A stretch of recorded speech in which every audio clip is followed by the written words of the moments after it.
Boa noite a todos e a todas. Gostaria de dar boas-vindas para esse sexto webinário, esse ciclo de webinários que estão sendo realizados para celebrar os 50 anos do programa de pós-graduação em Sociologia da Universidade de Brasília. Tivemos 5 webinários até esse momento, todos eles extremamente ricos, trazendo a história do programa, passando pelas várias décadas que constituíram esse programa que hoje é tão relevante dentro da sociologia brasileira, trazendo as principais linhas de pesquisa, a construção do programa de mestrado, do programa de doutorado. Trouxemos nomes importantíssimos para a história desse programa. Obviamente não conseguimos contemplar todos os nomes importantes, mas trouxemos nomes muito importantes. E hoje a live é intitulada 2020, o presente e o futuro da sociologia na Universidade de Brasília. Quando a gente pensa no presente e no futuro, a gente olha para uma conjuntura difícil, uma conjuntura de pandemia, emergência de saúde pública. Temos uma crise política, uma crise econômica, e que tende a se agravar no próximo ano, uma crise ambiental, um momento em que as ciências sociais são mais importantes do que nunca. Ao mesmo tempo, nós temos atitudes anti-ciência, anti-universidade na política e dentro da sociedade brasileira. Então, especialmente contra as ciências sociais, a gente vê uma série de ataques. Então, um momento no qual, ironicamente, as ciências sociais são mais importantes do que nunca, a gente vê elas sendo colocadas de lado por alguns grupos sociais. E é dentro desse contexto difícil que nós fazemos uma reflexão sobre o presente e o futuro da sociologia na Universidade de Brasília, no qual, apesar de tudo, nós temos várias razões para comemorar. Temos um programa formador de quadros de excelência, e dentro desses quadros de excelência, tanto na pesquisa, no ensino, na extensão e na gestão, nós vamos trazer convidados de hoje para poder falar um pouco da sua trajetória acadêmica, das suas pesquisas, e vamos poder, de algum modo, celebrar aquilo que nós temos de mais rico dentro da história desse programa, que é exatamente essa contribuição para a sociologia brasileira na realização de pesquisa e no ensino de alto nível. Com isso, nós vamos começar essa live hoje, ao invés de chamar imediatamente os nossos convidados, vamos celebrar, primeiramente, a tese do nosso egresso, o estudante Jonas Valente, foi nosso estudante de doutorado, que com sua tese Tecnologia, Informação e Poder, das plataformas digitais aos monopólios digitais, ele foi agraciado com o Prêmio UNB de Tese, referente a teses defendidas no ano 2018 e 2019, foi agraciado com uma menção honrosa nesse prêmio. Então, nós vamos começar a nossa live hoje com essa celebração desse prêmio, trazendo um vídeo no qual o próprio Jonas vai falar um pouco sobre a sua experiência no VPG-Sol, sobre sua pesquisa, um pouco mais.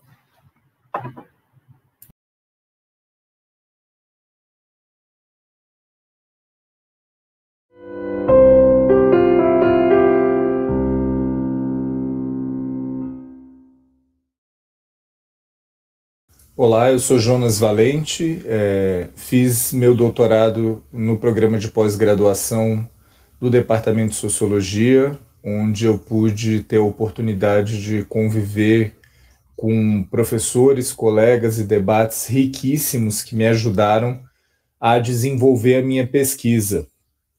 O meu trabalho, ele focou na análise das plataformas digitais. Esses agentes são entendidos como aqueles que colocam em contato diversos lados, indivíduos, organizações, e isso inclui desde o WhatsApp, que faz com que a gente possa conversar duas pessoas ou conversar em grupo de trabalho da família, o Facebook, que coloca pessoas também em grupos com interesses comuns ou faz com que anunciantes consigam chegar às pessoas, uma Amazon, um Mercado Livre, que faz com que alguém que queira vender algo encontre alguém que quer comprar algo, a Microsoft, que desenvolve um sistema operacional, como é o caso do Windows, que faz com que um desenvolvedor de um software consiga vender esse software para um usuário que tem ali o seu desktop, e o Google, que é o mecanismo de busca que faz com que alguma pessoa atrás de uma informação consiga acessar um site.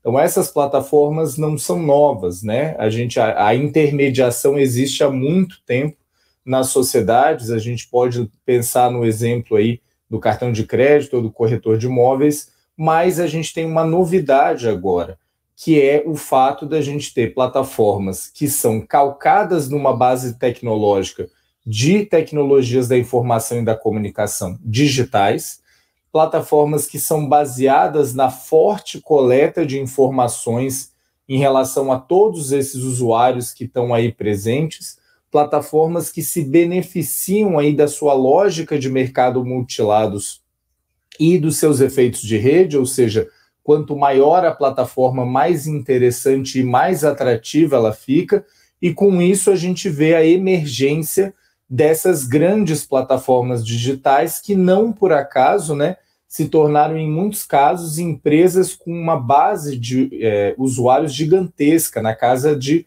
quase 3 bilhões de pessoas, como é o caso do Facebook e como é o caso do Google. E essas plataformas digitais ganharam um espaço cada vez maior nas nossas vidas.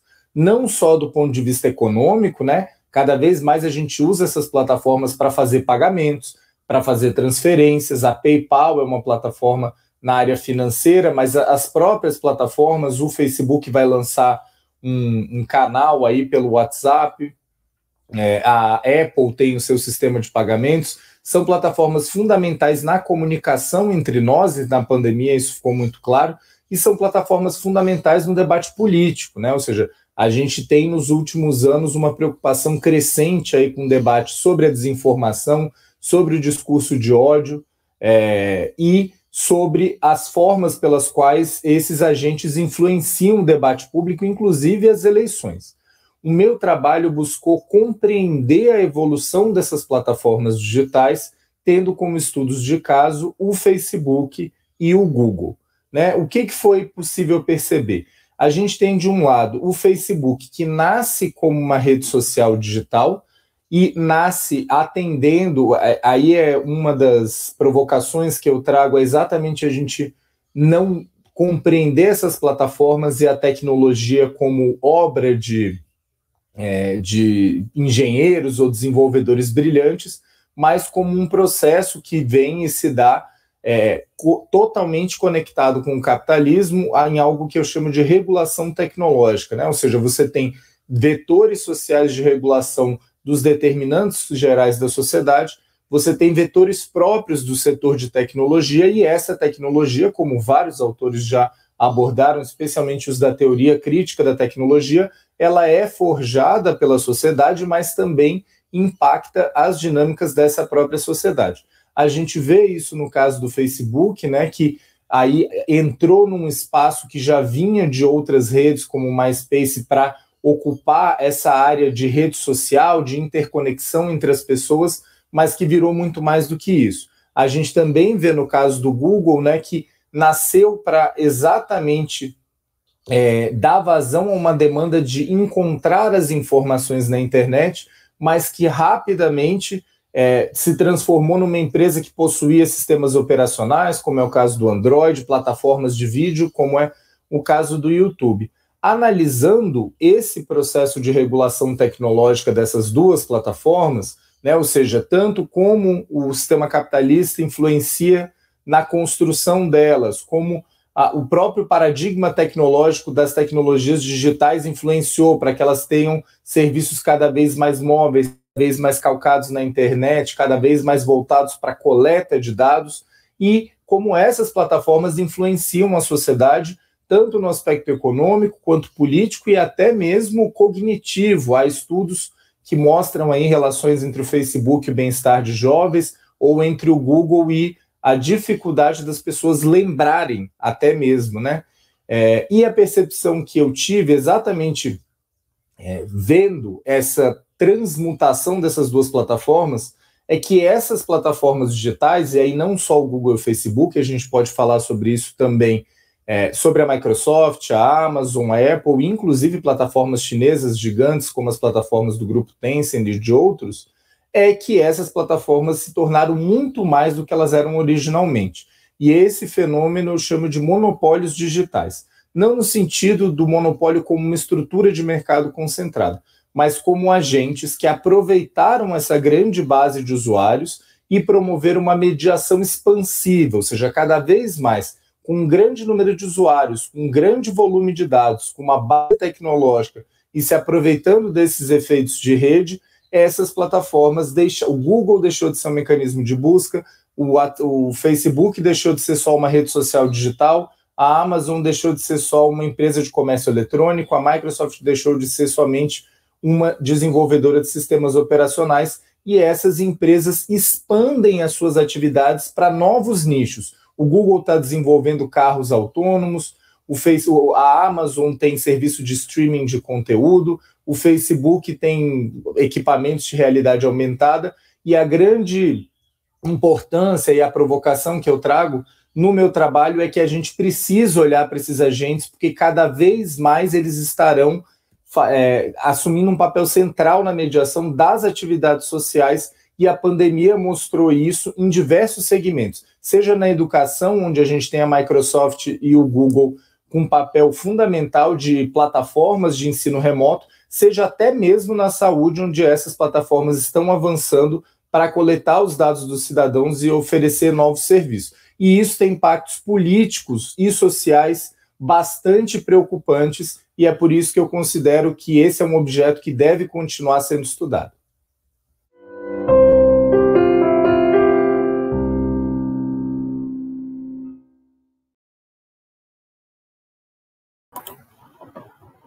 Então, eu gostaria de estender meus parabéns aí ao Jonas. Tive a satisfação de ter sido professor, inclusive do Jonas, durante seus estudos de doutorado, quando ele cursou uma disciplina comigo, realmente um pesquisador brilhante. Jonas hoje está na Empresa Brasileira de Comunicação, mas continua trabalhando com pesquisa relacionada a tecnologias de informação, junto com grupos aqui da Universidade de Brasília. Agora eu gostaria de convidar os nossos convidados de hoje para começarem com suas falas. Nós teremos aqui 3 egressos do programa, todos 3 cursaram doutorado com a gente no programa de pós-graduação em Sociologia do UNB, um deles cursou mestrado também. Teremos a Maria Aparecida Chagas Ferreira, o Edmilson Paraná, o Pedro Ferreira de Souza, todos eles com trajetórias riquíssimas, a partir tanto dentro do programa e também posteriormente após a conclusão de suas pesquisas de doutoramento aqui entre nós. Eu vou introduzir inicialmente a Maria Aparecida Chagas Ferreira, que recebeu, né, o seu doutorado, né, defendeu seu doutorado em Sociologia aqui na Universidade de Brasília em 2014, com a tese Burocracia de Estado e Políticas de Promoção da Igualdade Racial. A Maria Aparecida é especialista em políticas públicas de gestão governamental, com uma carreira no Ministério do Planejamento. Ela atualmente trabalha no decanato de pós-graduação aqui da Universidade de Brasília. Ela além do seu cargo de assessoria, ela é membro da Comissão de Acompanhamento da Política de Ações Afirmativas aqui da UNB. Então, tem tido uma atuação importantíssima na gestão acadêmica, particularmente nesse tema de política de ações afirmativas, no qual a UNB recentemente aprovou uma regra geral para que todos os programas de pós-graduação insiram políticas de ação afirmativa, que vem contribuindo para aumentar a diversidade dos estudantes aqui no estudante. Além disso, a Maria Aparecida continua trabalhando com pesquisa na área de avaliação de políticas de ação afirmativa nas universidades. Então, sem mais delongas, eu vou passar a palavra para ela e tenho o prazer de poder ouvir a sua fala dentro dessa programação que estamos tendo aqui hoje. Boa noite. Obrigada, professor Thiago. Boa noite. Queria também falar oi, né, dar uma boa noite para o Pedro e o Edmilson, né, que serão meus colegas aqui de mesa. E também eu gostaria de agradecer imensamente ao programa de pós-graduação, né, no nome da professora Aide Caruso, que é a coordenadora do programa. Muito obrigada por me convidar para o aniversário, né, de 50 anos do programa de pós-graduação, e que para mim é muito bom fazer parte dessas comemorações. Eu assisti a todas as lives, né, e a gente viu o papel do programa de pós-graduação em Sociologia, né, desde os anos 70 e até atualmente, né, e são depoimentos memoráveis, né, com trajetórias de pessoas, né, de pesquisadores, de professores, e das suas referências, né, na construção do programa de pós-graduação. né? E o que a gente observa é que há um diálogo da sociologia com as transformações sociais que ocorriam e que ocorrem, né, no país e no mundo.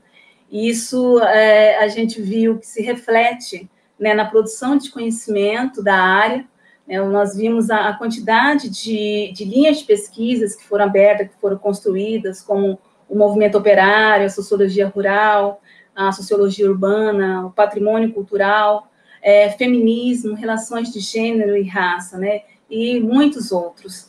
Eu acho, sim, que a sociologia, e isso se percebeu, né, pelos relatos daqueles que estiveram aqui, né, que ela foi inserida, ela se inseriu em temas relevantes para a sua época, né, na formação de pesquisadores e na formação de recursos humanos de uma forma mais em geral, né, e que são pessoas que não se inserem apenas na área acadêmica, né, mas também na administração pública, que é o meu caso, na iniciativa privada e no terceiro setor.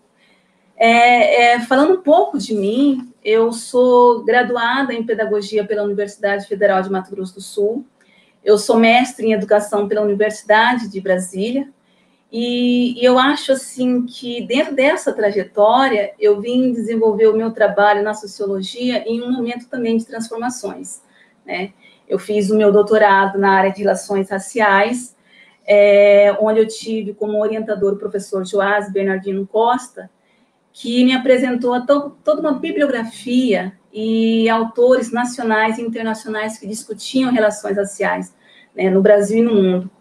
Para mim, naquela época, isso foi uma novidade, ver a sistematização, a organização de tamanha produção intelectual, né, que estavam debatendo relações raciais. Nomes como Leila Gonzalez, Abdias Nascimento, Bell Hooks, Angela Davis, e também sem deixar de mencionar a discussão sobre neocolonialismo, onde eu trabalhei com autores como o Aníbal Quijano, o Ramon Gospel, e também o próprio professor Joás, que ele é um nome de referência sobre esse assunto no Brasil. Eu acho, assim, que graças à orientação, né, do meu orientador, do professor Joás, eu consegui desenvolver o meu trabalho de tese com referências históricas e contemporâneas de enorme profundidade intelectual. A minha tese, como o professor Tiago mencionou, ela teve como título, né, Burocracia e Políticas de Promoção da Igualdade Racial.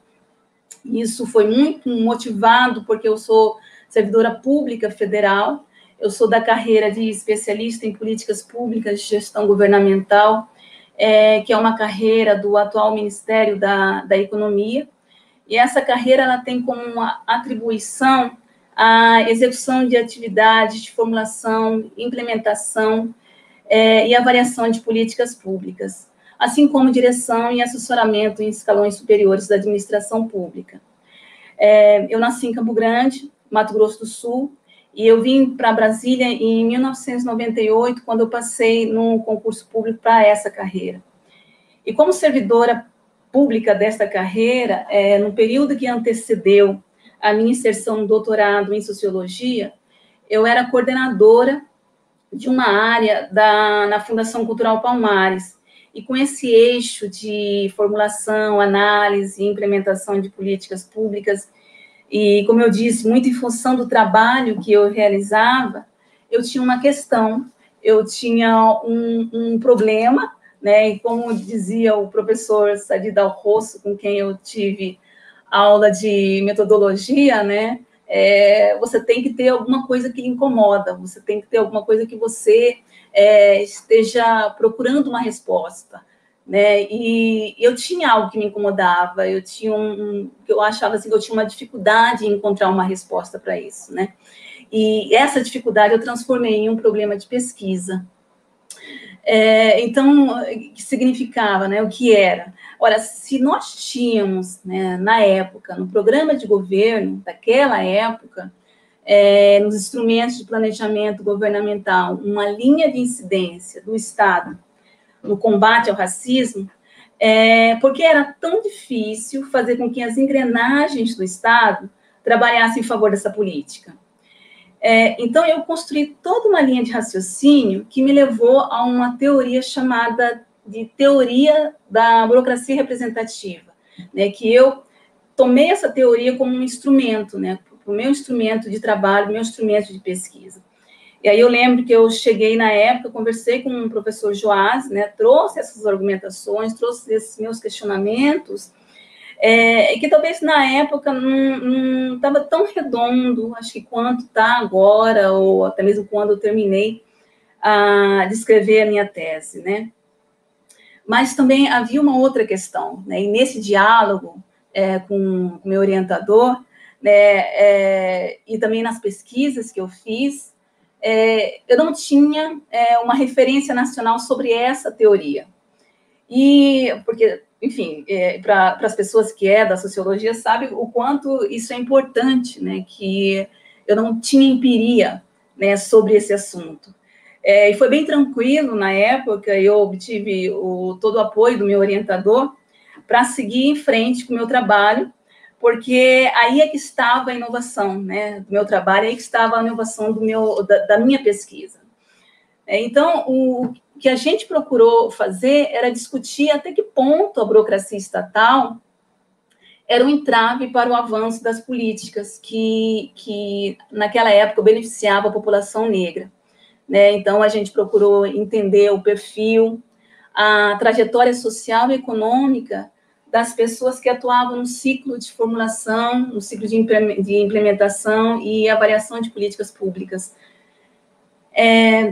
E aí, o que a gente viu no final é que não era apenas uma questão de deficiência institucional, daquele micro-universo em que eu estava atuando, ou dos arranjos, né, de coordenação, ou das lacunas, né, de implementação em relação àquelas políticas, mas que também iria depender de que tipo de burocracia se tinha no Estado, né?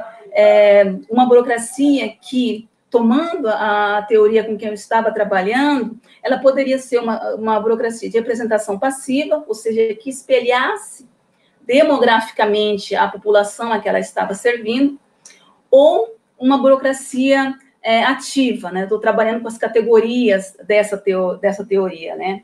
E sendo uma burocracia ativa, se essa burocracia, ela atuava e defendia, né, políticas públicas que beneficiavam aquela população.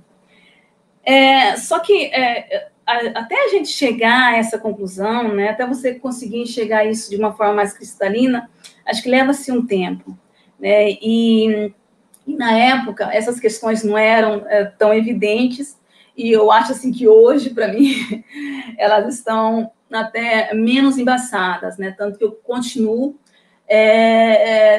trabalhando, tentando trabalhar com os desdobramentos da minha tese, né. De formação, eu sou da área de educação, como eu mencionei, mas eu vi na sociologia um campo, uma área apropriada para que eu fizesse essas minhas indagações e conseguisse resposta para elas, né. Eu vi que a sociologia ela era uma área que teria conhecimento, ela tinha teoria, instrumentos e técnicas para que eu trabalhasse, desenvolvesse o meu doutorado, né? E isso, porque essa teoria, a teoria que eu tomei como instrumento, originalmente, ela vem da área da sociologia, né? É uma teoria que foi construída lá na década de 50, que somente agora, muito recentemente, né, muito em razão de uma literatura mais dos Estados Unidos, que ela tem sido trabalhada. Então, se hoje nós estamos discutindo mais profundamente isso, né, que seria o que é o racismo estrutural, se nós estamos discutindo sobre esse assunto, né, os que são os mecanismos institucionais que tornam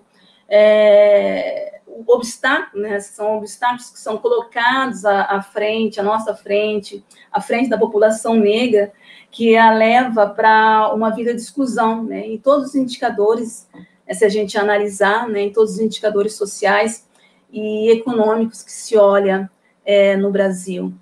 Então, como eu disse, né, isso foi um movimento, né, que eu fiz ao longo, né, de todo o meu trabalho, e que ainda hoje eu me debruço, né, e tento enxergar também ainda algumas respostas.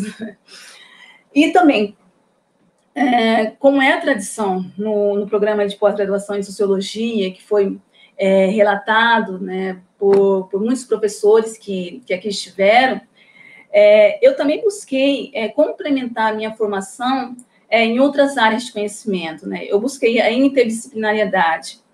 Eu trabalhei bastante, e que era de se esperar, né, com a bibliografia e conhecimento da área de administração pública. Eu estive também no programa de pós-graduação em Psicologia Social e do Trabalho, onde eu tive instrumentos teóricos e práticos em pesquisa quantitativa. E lá eu estudei estatística com mais profundidade do que em qualquer momento da minha vida estudantil e profissional. Eu sou uma pessoa puramente de humanas. E acho que vocês podem imaginar o quanto foi um desafio aprender estatística na pós-graduação para mim.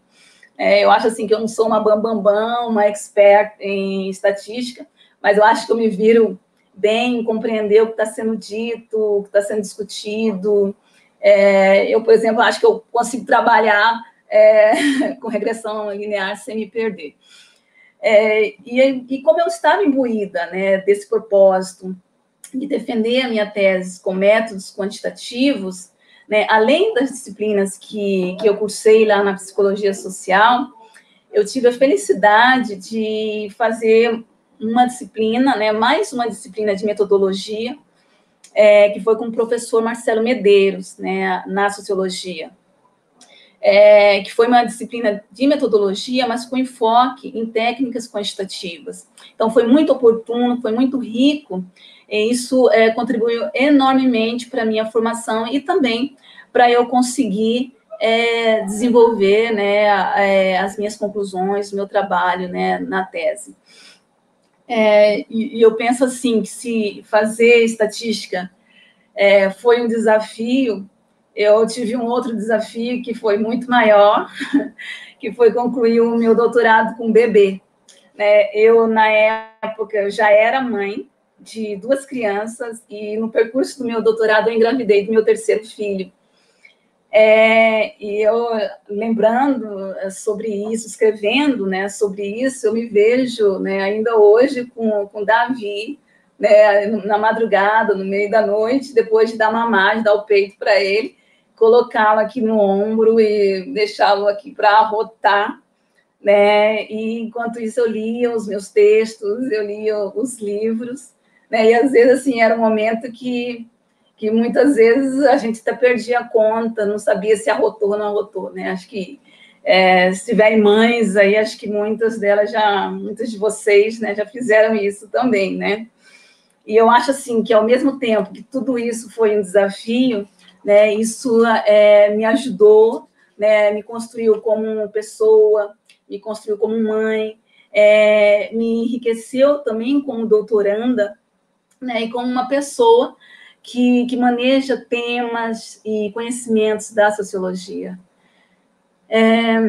Enfim, depois da conclusão da minha tese, eu estive como secretária de planejamento na antiga Secretaria de Políticas de Promoção da Igualdade Racial, que na época tinha o status de ministério, onde eu exerci, né, eu considero que eu exerci na prática todos os conhecimentos que eu construí na sociologia, né?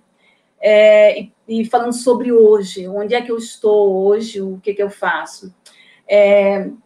O professor Tiago já adiantou, eu estou trabalhando, né? Eu já mencionei também, estou trabalhando com elementos da minha tese, né? Eu tenho trabalhado com alguns pesquisadores do IPEA e do Instituto INSPER, para que eu debruce e desenvolva, né, melhor, né, o que eu comecei. E eu também estou atuando como assessora técnica no decanato de pós-graduação na UNB, né, onde eu considero que eu tenho feito um trabalho, estou envolvida, né, estou inserida num trabalho maravilhoso, que é a instituição das ações afirmativas na pós-graduação. E além também de ter tido novamente a satisfação de trabalhar com o professor Joás, que ele é presidente da Comissão de Acompanhamento das Políticas de Ações Afirmativas na Pós-Graduação, que essa comissão ela tem como finalidade elaborar planos de metas, monitorar e avaliar a execução de das políticas de ações afirmativas que estão sendo implantadas na pós-graduação.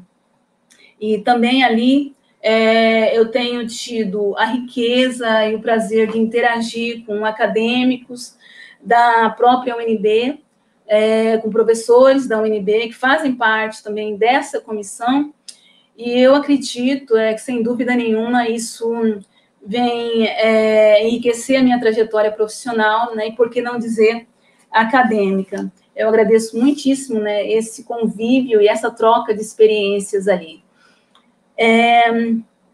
Também eu digo, e aí eu queria destacar que a política de ações afirmativas, ela foi gestada no decanato de pós-graduação, e ali ela teve força para a sua implementação.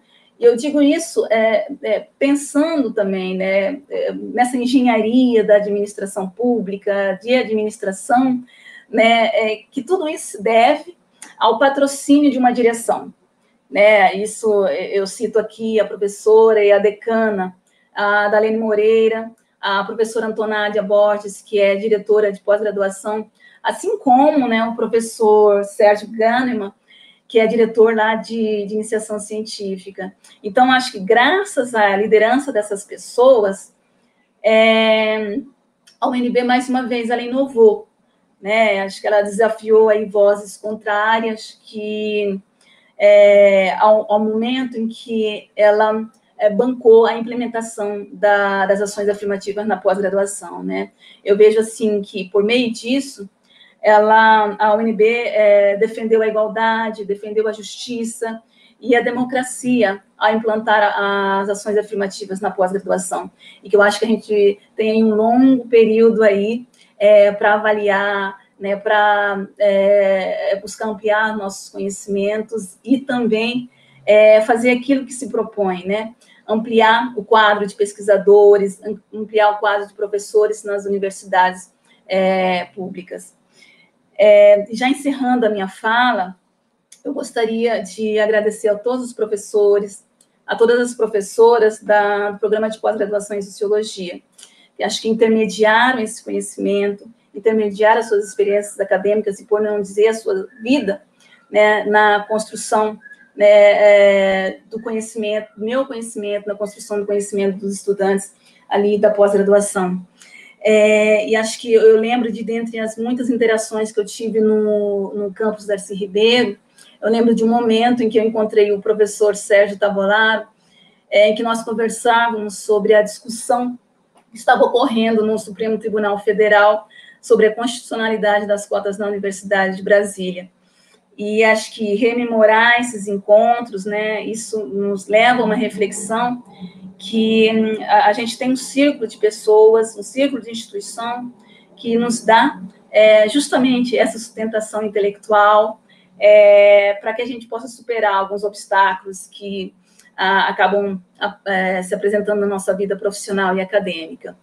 E aí, se eu estou falando com a maioria de estudantes aí da pós-graduação, eu acho que vocês realmente terão pessoas como essas ao longo da sua trajetória. Enfim, mais uma vez eu gostaria de agradecer, né, pelo convite para participar desse momento histórico do campo da Sociologia.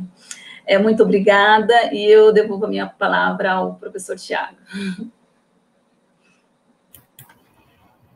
Queria agradecer enormemente a participação da Maria Aparecida Chagas Ferreira, compartilhou com a gente essa trajetória belíssima, uma trajetória, acho, enormemente inspiradora, uma pessoa que tem uma trajetória que, quando a gente pensa em pós-graduação, geralmente se pensa em pessoas que vão trabalhar diretamente na pesquisa, mas que foi para a gestão e que está tendo uma contribuição importantíssima para a Universidade de Brasília, né, nesse momento histórico aí de implementação, né, de políticas de ação afirmativa na pós-graduação, e também que trouxe aí questões importantíssimas para a gente refletir, né, como a questão da maternidade, como conjugar isso com uma carreira de pesquisa, durante a pós-graduação, que é um momento de muita pressão.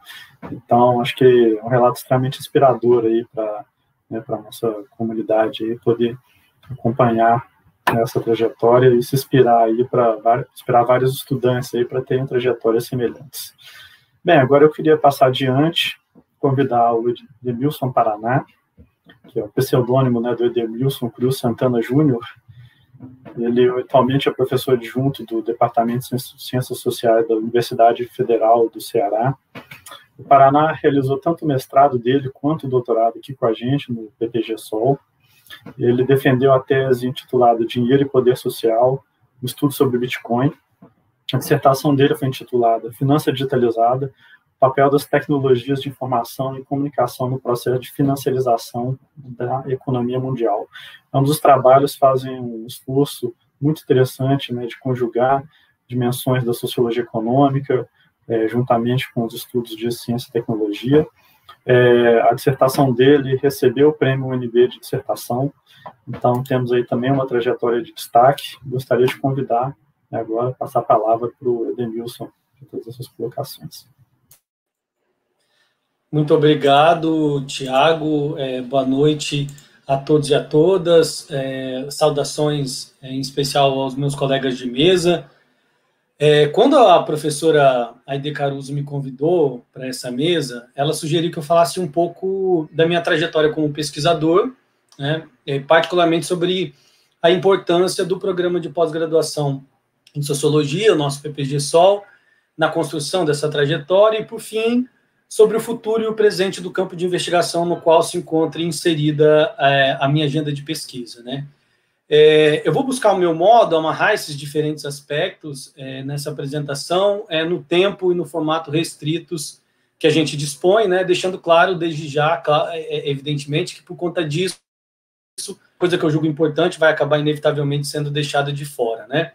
Antes, no entanto, me parece fundamental relembrar algumas pessoas que foram e têm sido essenciais nesse caminho, né? Pessoas que eu encontrei não só nesse programa, mas também na UNB, que é uma universidade pela qual eu tenho um carinho gigante, né? Um carinho enorme aqui, enfim, onde eu fiz minha graduação, meu mestrado, meu doutorado. Bem, sendo assim, no que diz respeito mais especificamente, né, ao que nos interessa, eu gostaria de começar demonstrando a minha dívida, a minha gratidão, primeiro ao meu orientador de mestrado e doutorado, o professor Michelangelo Trigueiro, a professora do Departamento de Economia, Maria de Lourdes Molo, interlocutora e co-orientadora no doutorado, ao professor Alfredo Saad Filho, do King's College, em Londres, que foi meu tutor durante o período sanduíche, e também a professora Fernanda Sobral, ainda atuante nesse programa, né, e ao professor Brasilmar Ferreira Nunes, em memória, a quem eu dedico essa minha apresentação. Todos eles, além de mestres, se tornaram grandes amigos, né? Agradeço também pelos diálogos aos professores Sadi Dal Rosso, ao professor Fabrício Monteiro Neves, e também pelo incentivo sempre generoso dos professores Arthur Trindade e Ana Colares. Meu abraço também vai aos brilhantes parceiros de pesquisa,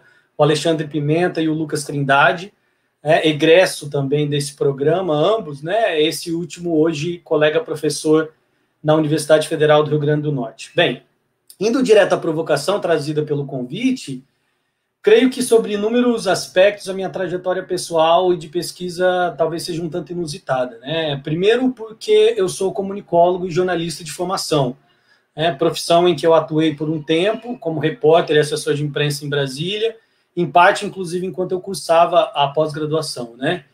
Confesso que, pelo menos até meados do mestrado, eu nunca havia me imaginado, sério, como acadêmico ou professor universitário, né? Então, abarrotado por uma paixão ou um chamado, sei lá, que, como sempre é o caso, a gente não planeja, eu resolvi, então, apostar, finalmente, na trajetória acadêmica. Interessa menos, sem dúvida alguma, as vicissitudes pessoais disso tudo, né, que vocês devem imaginar, não foram poucos. E menciono esse fato aqui apenas porque eu percebo retrospectivamente agora que ele me legou, à época, duas inseguranças que logo eu tratei de assumir como desafios e, por fim, como apostas conscientes de trabalho que seriam fundamentais na construção da minha formação e do meu trabalho nos anos em que eu estive nesse programa de pós-graduação, né? A primeira delas é a interdisciplinaridade. A segunda, a atenção às dinâmicas macrosociais, ou, caso se queira, estrutural sistêmicas, né? Então, é basicamente em torno desses dois eixos que eu vou tentar pensar os meus trabalhos mais importantes, como eles se relacionam com o campo de estudos mais amplo no Brasil e no mundo, e de que modo isso se conecta ao que eu vivi aqui no programa, né? A minha dissertação de mestrado, ela inicia uma linha de investigação que acabou desdobrada, como alguns talvez saibam, na minha tese de doutorado, né? Essa aposta talvez pudesse ser resumida com alguma simplificação da seguinte forma, né? Uma tentativa de análise das transformações socioeconômicas a partir da investigação do encontro complexo entre finanças e tecnologia, dando atenção a fatores subjetivos, mas, sobretudo, objetivos dessa dinâmica na conjuntura presente. No primeiro caso, o mestrado, isso se materializou na pesquisa, como disse o Tiago, do que eu vinha chamar de finança digitalizada. Simplificadamente, o processo de digitalização dos mercados de capitais, né? No segundo caso, o doutorado, a partir das criptomoedas em geral e do Bitcoin em particular, procurei refletir sobre a digitalização da moeda e a transformação do dinheiro no capitalismo contemporâneo. Investigações, portanto, que enquadram a fronteira tecnológica no encontro entre finanças e sociedade. Em ambos os casos, o pano de fundo dessa reflexão sobre a digitalização da economia é, então, o casamento entre capitalismo financeiro, de um lado, e revolução informacional, de outra. Revolução informacional aqui pensada a partir do avanço das tecnologias cognitivas, né, aquelas que atuam na reconfiguração das dinâmicas de espaço e de tempo, e a partir delas, em especial, as inovações financeiras. Defendo, seguindo então uma extensa literatura na área, afinidades estruturais entre o desenvolvimento das tecnologias da informação e da comunicação, as TIC, e o processo de integração, liberalização e abertura dos mercados em nível global. O desenvolvimento das TICs, é o que eu demonstro nesses trabalhos, intensifica e dá base técnico-material às dinâmicas de reestruturação e transnacionalização da produção, de financiarização e de neoliberalização que avançam com maior intensidade, sobretudo a partir das décadas de 70 e 80. Daí que, por fim, financiarização e plataformização podem nos aparecer como fenômenos ou processos gêmeos, interconectados umbilicalmente, como também tenho tentado defender, né? Demonstro que, nesse ciclo, o setor financeiro esteve na vanguarda das aplicações tecnológicas de ponta, incluídas as aplicações algorítmicas, que, por exemplo, já estavam antecipadas em Wall Street há quase 2 décadas antes em relação ao Vale do Silício. Não vou ter tempo, é claro, para me delongar nessa discussão aqui, os seus significados, definições, polêmicas, pressupostos, consequências, enfim.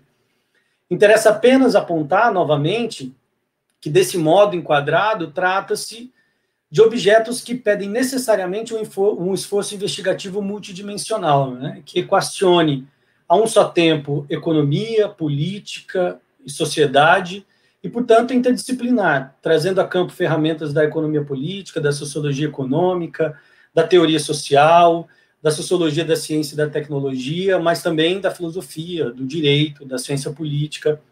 Esse é o primeiro desafio posto, então, ao pesquisador, mas também ao próprio campo, né? O segundo tem a ver com a insuficiência de ferramentas teórico-metodológicas comumente mobilizadas pelas abordagens que, a partir das décadas de 80 e 90 do século passado, sobretudo, vêm se tornando hegemônicas nas subdisciplinas da sociologia da tecnologia e da sociologia econômica, ou seja, estudos, em sua maioria, microinteracionais, locais e localizados, de redes, constelações, configurações, controvérsias e processos sociotécnicos e econômicos, né? Falar, então, no quadro dessa nova conjuntura teórico-ideológica em macrodefinições como capitalismo, financiarização, neoliberalismo, não deixa de soar um tanto fora de lugar nesse campo, eu preciso reconhecer, né? No entanto, precisamente isso que eu tenho feito, né? Caminhar justamente nessa direção. O que tem produzido uma repercussão certamente singela, no entanto, muito maior do que eu pude prever, seja em termos de citações inesperadas, premiações, convites, parcerias e publicações dentro e fora do país. Naturalmente, eu não estou inventando aqui a roda, né? Eu estou, desse modo, buscando elaborar em cima de uma tradição teórica extremamente rica e fecunda, com forte conteúdo empírico e valor heurístico, mas que acabou, por uma série de razões, marginalizada ou negligenciada, né? Como eu disse, por inúmeros fatores, inclusive a ignorância sistemática das suas produções nos últimos anos, né? Pensemos, para começar, na riquíssima fortuna crítica da sociologia do desenvolvimento latino-americano, né? Elaborando questões em torno do subdesenvolvimento e da dependência, né? De nomes como Florestan Fernandes, Ottaviani, Chico de Oliveira, Celso Furtado e Milton Santos, Rui Mauro Marini, Teotônio dos Santos, né? Os dois últimos, inclusive, tendo passado eles mesmos pelo nosso Instituto de Ciências Sociais, da UNB, né? Saindo da nossa América, a gente pode falar da sociologia dos processos de trabalho com Harry Braverman, o Burawoy, ou mesmo outras contribuições importantes da tradição anglo-saxônica, como as do Eric Olin Wright, do Immanuel Wallerstein, do Goran Terborn, e mesmo, inclusive, dos teóricos da globalização, como o Richard Sennett, a Saskia Sassen, né, e tantos outros, né? Não ficaria para trás, é claro, a tradição da sociologia industrial alemã, que remonta a pesquisadores do Instituto de Pesquisa Social de Frankfurt e os seus sucessores, como Friedrich Spoleck, o Klaus Hoff, Wolfgang Streeck, hoje sucedidos por jovens pesquisadores no Instituto Max Planck de Colônia, que tem tocado pesquisas nessa direção. E, é claro, não dá para deixar de mencionar ainda a tradição francesa, que produziu contribuições fundamentais na sociologia industrial e dos processos de trabalho, em um diálogo profícuo com a teoria da regulação. Pensemos aqui no Benjamin Coriat, no Jean Logikine, mas também nos próprios regulacionistas, eles mesmos, como o Lippietz, Boyer, Guilletard, Orleans, ou até mesmo no campo marxista, Suzanne de Brunhoff, François Chenet, Gerard Domeny, Dominique Levy, enfim, muitos outros caberiam nessa lista, né? Em todos esses casos, como eu mencionei anteriormente, tem se estabelecido um diálogo profícuo entre a sociologia, a economia heterodoxa e a economia política, né? Voltada para questões estruturais, macrosociais, do trabalho e da produção, das macrofinanças, e não apenas do mercado, como passou a privilegiar a sociologia econômica a partir das décadas de 80 em diante, né? Numa abordagem, né, como se pensar socialmente a economia fosse enquadrar centralmente em suas combinações diversas, unicamente a interação ramificada entre agentes, instituições e mercados, particularmente em topologia analítica microsociológica, né? Há, portanto, algo novo acontecendo nesse campo, é preciso que seja dito, né? E não se trata apenas, naturalmente, como querem alguns críticos, de uma retomada anacrônica de velhos cânones, do resgate aí de dinossauros, né, definitivamente, de uma vez por todas, extintos do nosso ambiente teórico-metodológico, né? É que problemas emergentes vêm pedindo novas explicações que, ao meu ver, não podem ser oferecidas por abordagens que se negam a encarar a economia como fenômeno social, cujas ontologias tocam processos constituídos em dimensões tais que não podem ser bem compreendidos senão por meio de novas topologias analíticas estruturais ou macrosistêmicas, né? O aumento expressivo da desigualdade, a automação e o avanço do desemprego estrutural tecnológico, o baixo crescimento econômico e a crise global persistente, combinada a novas tensões políticas e geopolíticas, a recomposição estrutural das economias, enfim, são todos processos que nunca deixaram de ser tematizados, mas que voltam à cena agora de um modo renovado, conforme prova também, creio eu, sem querer implicar ele nessa minha posição, o trabalho do nosso colega Pedro Souza, que está nessa mesa e que vai me suceder. Tem se reavaliado, à luz disso, então, o valor heurístico de estudos que, de maneira pioneira, apontaram tendências como a da financiarização da vida econômica, que só fizeram se aprofundar desde então, a despeito de terem sido consideradas por demais generalizantes, universalizantes ou objetivistas à época em que foram produzidos, né? Destaque, novamente, em outra via, para os novos estudos sobre a desigualdade, né? Cujo trabalho do Pedro, novamente, como eu disse, nos brinda com um belo exemplo, né? A sociologia econômica europeia, para citar outro exemplo importante, não tem se furtado a pensar o bloco do euro e os seus problemas estruturais, as políticas de austeridade em sentido amplo, sua crise sistêmica, né? Algo análogo, tem sido feito no Reino Unido. Na América Latina, um balanço crítico das experiências políticas recentes vem demandando o resgate e a reconstrução de abordagens, categorias e conceitos antes abandonados, né? Por toda parte, do pós-crise de 2008, então, pesquisadores têm se desafiado a compreender processos globais, como a uberização do trabalho, a plataformização da economia, as dinâmicas globais dos mercados, entre tantos outros, né?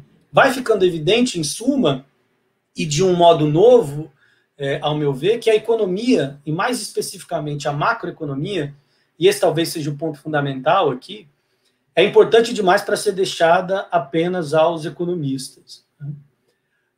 Uma busca tal que, na via de uma leitura substantiva do processo econômico, aproxima, ou melhor, reaproxima a sociologia econômica da economia política, algo que vinha sendo rechaçado, como eu disse, até pouco tempo.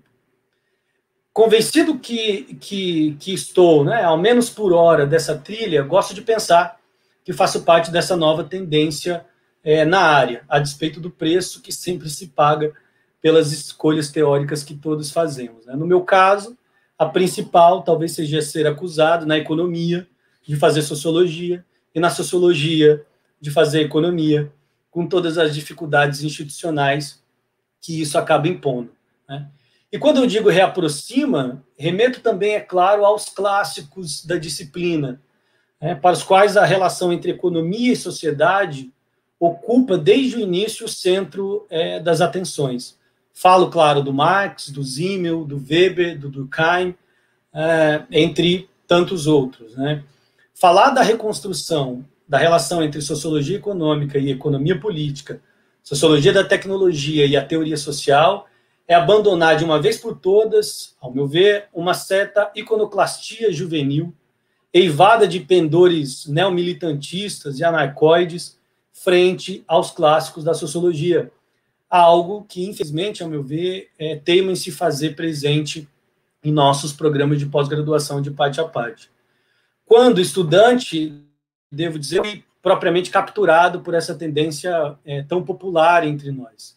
Vindo da comunicação social, um campo disciplinar teoricamente fluido e fragmentado, construído tardiamente, já em tempos antiteóricos, e conhecendo os desdobramentos deletérios dessa realidade, fiz do estudo da teoria sociológica uma das prioridades da minha formação, podendo contar, neste programa, com excelentes professores.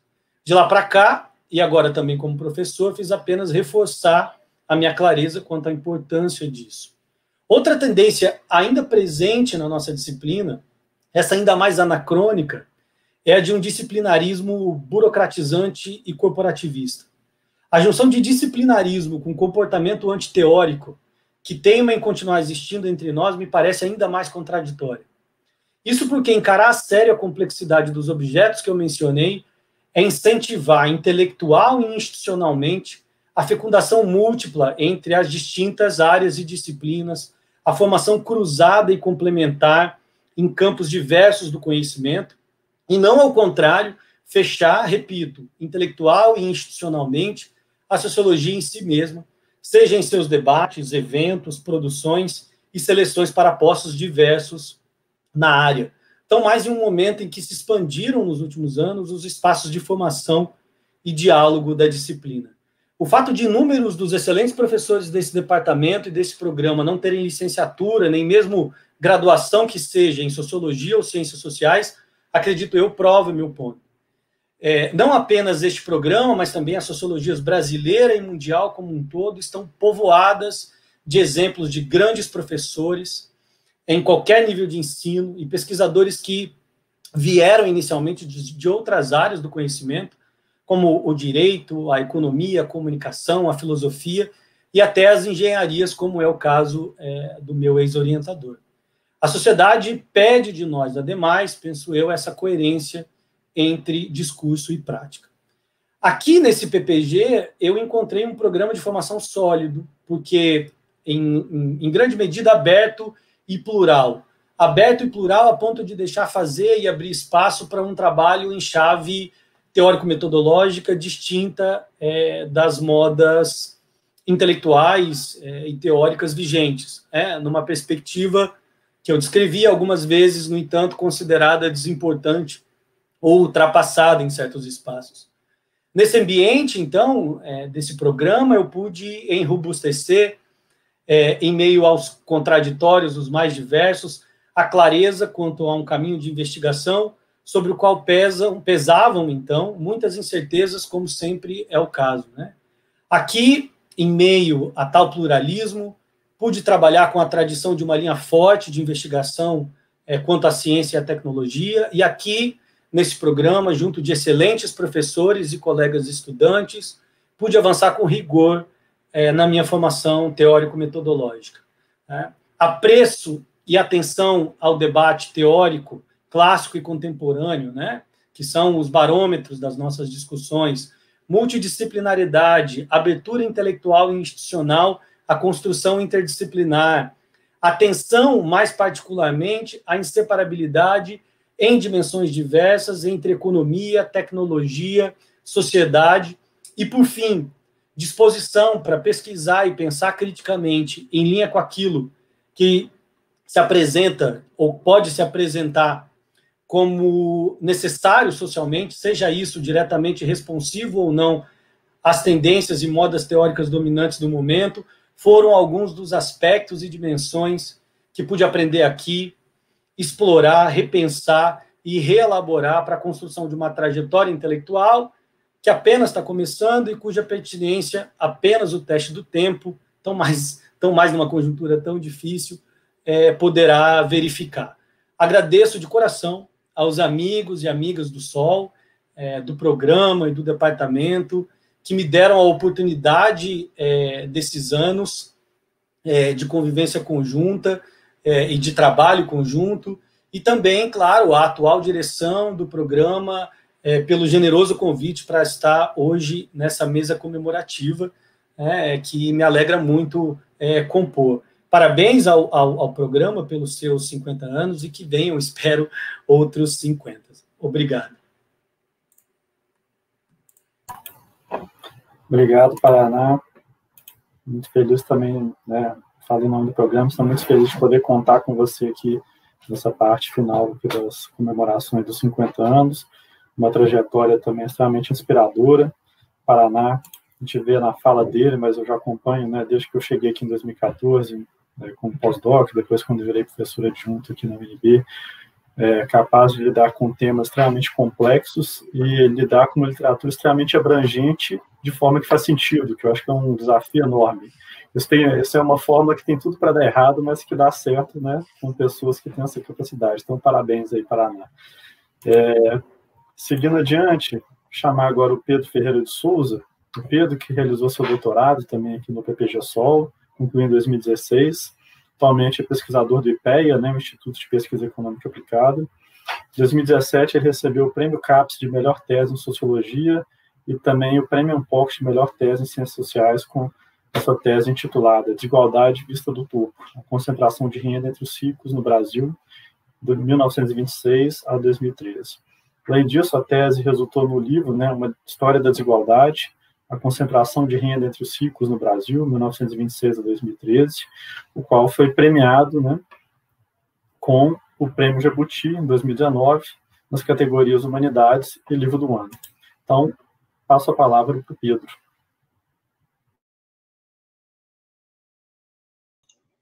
Alguém tinha que começar a falar sem tirar o mudo, né? Sempre acontece. Obrigado, Thiago, obrigado demais. Agradecer muito pelo convite. A professora Aide me fez esse convite, mas queria agradecer a toda a direção todo mundo envolvido com o programa, né? Quero agradecer, cumprimentar aí meus colegas de mesa. É até interessante, porque eu acho que eu vou falar várias coisas que tem uma conexão com o que o Edmilson falou, mas a gente não combinou antes não, tá? Então, são só experiências que, de alguma forma, por caminhos muito tortos, foram parecidos. Quando a Aide me convidou, ela só me sugeriu a mesma coisa, né? Falar um pouco sobre a minha trajetória, sobre o campo, sobre a tese. E eu fiquei pensando assim que eu tenho uma relação um pouco conflituosa, digamos assim, com a minha própria trajetória. Ao mesmo tempo, na semana passada, eu acho que o Marcelo Medeiros, que foi meu orientador, de quem eu vou falar muito nessa fala, eu acho que ele deu uma aula muito boa, assim, uma visão muito boa, muito interessante sobre o campo. Eu fiquei pensando, e agora, né? Caramba, o que fazer? Mas, enfim, eu acho que dá para tratar desses assuntos por um ângulo um pouquinho diferente, não sei se muito idiosincrático ou não, mas eu acho que tem algumas coisas que podem interessar outras pessoas. Então, assim, a primeira coisa, eu vou fazer uma recapitulação da minha trajetória rápida, justamente porque eu acho que dá para tirar algumas coisas aí que, quando eu olho para trás, eu falo, nossa, seria interessante saber disso antes, né? Sim, minha trajetória foi muito errática, né? Eu, assim como, na verdade, como os três da mesa, não sou uma trajetória puro sangue em ciências sociais, em sociologia. Eu, basicamente, eu acho que até, pelo menos quando eu era bem jovenzinho, eu tomava decisões sem pensar muito, aparentemente. Mas eu entrei na graduação primeiro em engenharia, fiz 2 anos, mudei para comunicação, como o Edmilson. Fiz 2 anos também e concluí que aquilo não era nem um pouco para mim, né? Que eu era uma pessoa tímida, que não gosta de falar com estranhos, eu não tenho essa extroversão toda, como é que eu ia trabalhar com comunicação, mas enfim, essa faculdade eu terminei, mas foi no meio da faculdade de comunicação, que não tinha mais a opção de mudar, mas que eu descobri a sociologia, né, lá no Rio ainda. E descobri meio que por um acaso também, porque eu tinha amigos que estavam fazendo algumas disciplinas no departamento, e eu comecei a fazer várias disciplinas, e eu me encontrei ali com acho que todo mundo se encontra, né? Assim, estudando, lendo os clássicos e falando várias coisas, falando, nossa, nunca tinha pensado as coisas por esse ângulo. E naquele momento eu não sabia muito pouco, eu sabia quase nada sobre sobre o que era pesquisa, que era uma vida acadêmica, e nunca tinha me explicado como isso funcionava. Mas foi ali que eu descobri, e eu comecei o mestrado lá no Rio, no antigo UPERJ, né? Com o professor Carlos Antônio Costa Ribeiro, que foi um dos primeiros pessoas com uma influência gigantesca na minha vida. E lá foi também o primeiro lugar. Eu entrei com uma ideia de estudar violência, crime, etc. E na aula dele, era uma aula de produção estatística, alguma coisa assim, foi o meu primeiro contato mais rigoroso com métodos quantitativos e com estratificação, né? O Carlos, ele trabalha nessa área até hoje, um grande cara da área. E ali acho que foi o grande clique da minha trajetória, né? Então eu fiz no meu mestrado, eu estudei mobilidade social, usando dados de survey que tinha, e, enfim, determinantes de mobilidade, comparando alguns modelos, me aprofundando nessa parte toda de análise quantitativa e programação, etc. Tinha emendado o doutorado lá mesmo, que eu acabei... a ideia era olhar para a distribuição de riqueza, uma coisa que estava me interessado em relação com classe e riqueza. E aí eu acabei vindo para o IPEA, né? Eu teve um concurso na época, o antigo UPERJ também estava com problemas financeiros graves, né? Não estava muito claro se ele ia continuar ou não. E eu me mudei para Brasília e acabei suspendendo tudo. E aqui eu tive um contato mais próximo com o Marcelo Medeiros, que tinha vindo, que era do IPEA, mas estava saindo justamente para se juntar ao departamento, né? Por uns tempos. E foi o Marcelo que basicamente se tornou um grande amigo e um grande interlocutor e que me deu o caminho das pedras, né? Assim, de falar, olha, tudo bem, você já mudou, já estabeleceu no IPEA, está fazendo pesquisa, está se interessado, agora entra na UNB, faz o doutorado, se quiser faz comigo, mas eu acho que é importante. E a ideia dele também, desde o início, de ficar buzinando isso no meu ouvido, uma coisa que ressoou muito de, olha, vamos faz alguma coisa tentando olhar para os mais ricos, né? A gente está olhando muito, era um momento não sei se vocês se lembram do time, mas 2010, 2011, acho que foi o auge de um certo otimismo aí com o país, por muitos motivos, inclusive pela questão da queda da desigualdade, da queda da pobreza, né, e boa parte do meu trabalho no IPEA, que é um trabalho meio... para mim, eu acho ótimo, na verdade, sim, mas ele é um trabalho assim, com o pé na academia, com o pé na administração, né? Então, assim, tem coisas que são rápidas e com um time um pouco de execução de política, de avaliação, e ao mesmo tempo tendo espaço para fazer trabalhos mais acadêmicos e de mais longo prazo. Então, para mim, foi um lugar assim, muito marcante também, com colegas muito bons. Né? E o Marcelo estava falando, olha, a gente está vendo essa queda da desigualdade, tem muita coisa interessante aí, estava no auge disso, todo mundo tentando explicar por quê a pobreza estava caindo, a desigualdade, mas ele falou, mas vamos tentar contar essa história do ponto de vista dos mais ricos, era um tema que ele fez no doutorado dele, foi um dos primeiros caras no Brasil, talvez o primeiro que olhou sistematicamente para essa questão, mas muitas outras pessoas também olharam, e a gente sempre debatendo como abordar, ou como deixar de abordar, enfim, eu entrei no departamento com alguma ideia de fazer algo nessa direção mesmo, de olhar para a desigualdade de renda a partir do topo, né, sem estar tudo muito claro ainda. E o departamento, eu acho que, nesse sentido, ele foi fundamental, né, assim, em vários aspectos, né. Primeiro que eu entrei, assim, o Marcelo foi um grande orientador, um grande cara, assim, acho que queria realmente... Tem muita gente que eu tenho que homenagear e dá muito medo de esquecer, e eu certamente vou esquecer nomes, mas o Marcelo foi certamente a pessoa mais importante aí na minha trajetória intelectual, até hoje, a gente trabalha junto e faz coisas, eu acho que é uma relação com o orientador que eu tive foi a melhor possível, e de encontrar já lá com ele já algum grupo, né, de trabalho, que é uma coisa muito, muito importante, né, tinha o Emerson, que hoje em dia também é professor do departamento, também outro grande cara, o Lauro, que também estava na época, a Luana, que defendeu com o Marcelo também, fazendo um trabalho incrível aí sobre desigualdade de gênero, e no departamento eu tive, acho que foi um lugar que eu tive plenas condições de fazer em várias dimensões, né, tanto do ponto de vista logístico, de conciliar o trabalho no IPEA com fazer o doutorado, quanto o contato com vários professores, né, a Ana Cristina, o Sérgio Tavolaro, enfim, das várias disciplinas que eu fiz, professores que, a Ana Cristina já de uma área muito próxima também, enfim, super referência, e o Sérgio numa área que é mais distante, mas que também abriu muitos caminhos para mim. Foi uma experiência muito boa. Com a questão do doutorado de sanduíche, por exemplo, acho que hoje em dia está muito claro, assim, a sorte que eu tive da hora e do lugar, né? Tem tantos colegas que não tiveram essa oportunidade, o departamento foi muito bom e me ajudou com tudo que eu precisei. Na época, o Arthur era o coordenador, se eu não me engano, mas, enfim, pude passar o tempo lá que eu precisei em Berkeley, e foi um tempo que foi super útil, e todo esse trabalho, toda a tese, ela tem um período de amadurecimento mesmo, né, assim, desde o início, sempre botam em cima da gente aquela pressão de fale sobre sua tese em um tweet, a gente não consegue, mas demora mesmo para a gente conseguir. A UNB também conseguiu me dar uma extensão, que eu precisei de 6 meses a mais, enfim. Realmente um departamento que me deu todo o background, e não dá para destacar o quão importante isso é incrivelmente importante, um clima que eu sempre achei muito bom. E eu contei essa historinha toda porque eu acho que dá para tirar algumas lições, ou algumas coisas que estão ligadas ao departamento e ao campo da sociologia. Né?